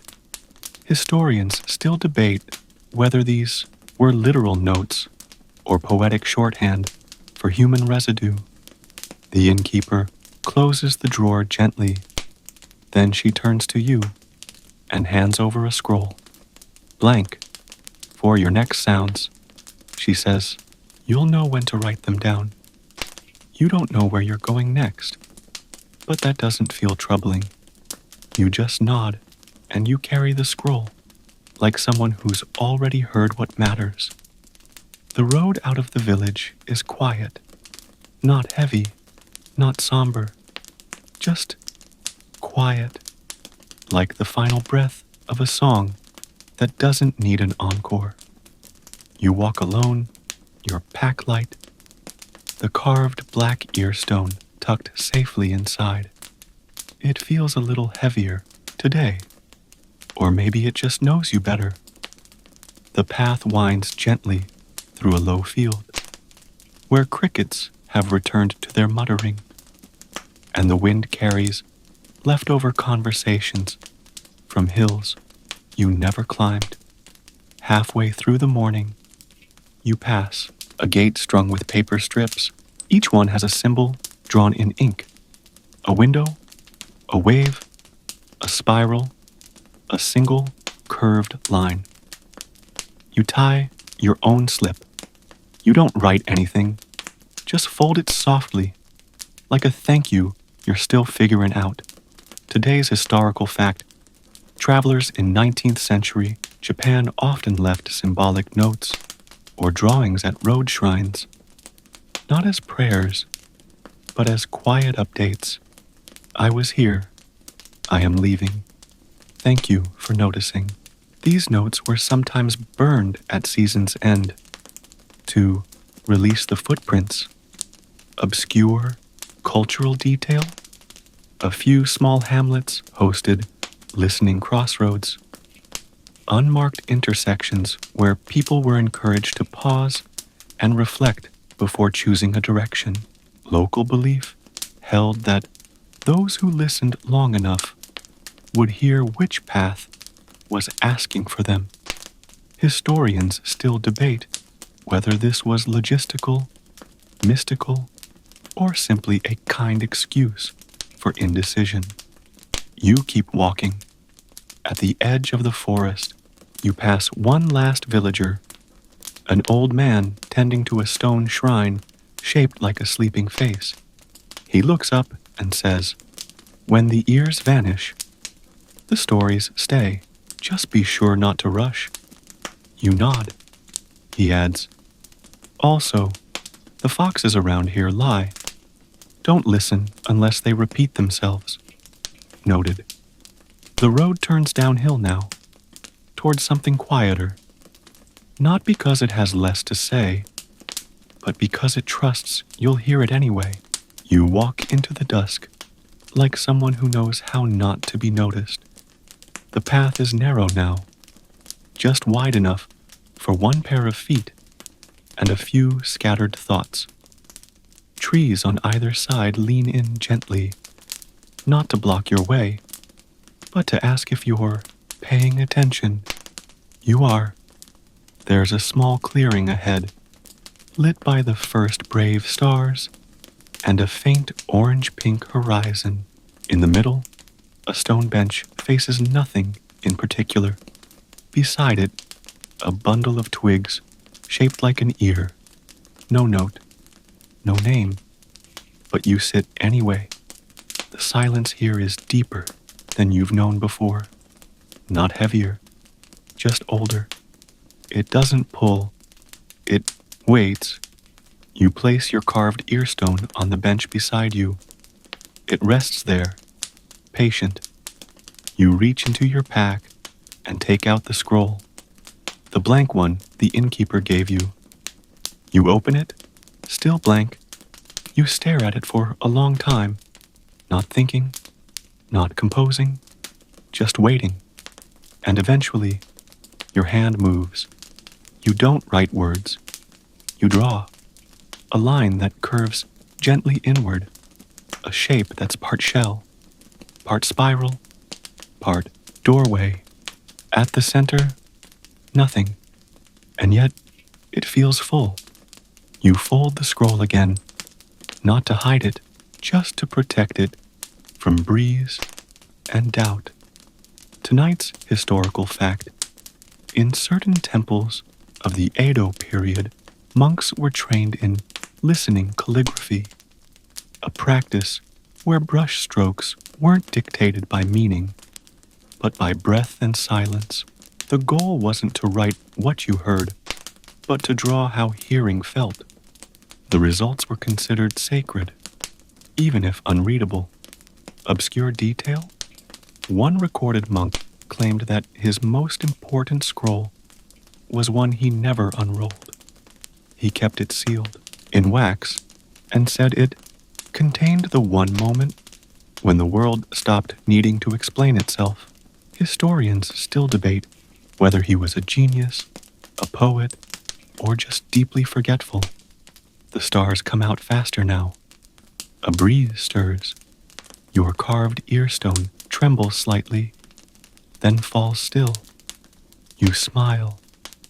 You whisper to no one, "I heard you." And from nowhere in particular, a whisper returns. You were listening. You close your eyes. Let the sounds drift past you, and let your thoughts, finally, go quiet. The final morning is barely there. No grand sunrise, just a soft shifting of color, a hint of warmth on your cheek, the breeze clearing its throat. You rise without thinking, like the light, like the trees, like someone who no longer needs to ask permission to be still. The road ahead no longer feels like a departure, just another place where listening is possible. You walk slowly, savoring the texture of each step, the coolness of the stones, the softness of the moss, the way birds say hello without needing answers. You stop once, beside a stream, not to think, just to echo the moment. The water babbles like an old friend, never quiet, never annoying, just present. You press a finger to your temple, then your ear, and finally to your chest. You smile. No ritual, no explanation, just a closing loop. Today's historical fact. In Edo, Japan, endings were often marked with simplicity. No fireworks, no speeches, a closing line in a poem, a brush stroke left unfinished, a single tea leaf at the bottom of the cup. Completion was never loud. It was honest. Obscure tidbit. One traveling healer was known to leave behind tiny clay ears in every town she visited. Never more than one. She never signed them. When asked why, she said, "So the wind can remember me." Historians still debate whether she was real or simply a whisper turned into a woman. But does it matter? You reach the last bend in the road. The village is behind you now.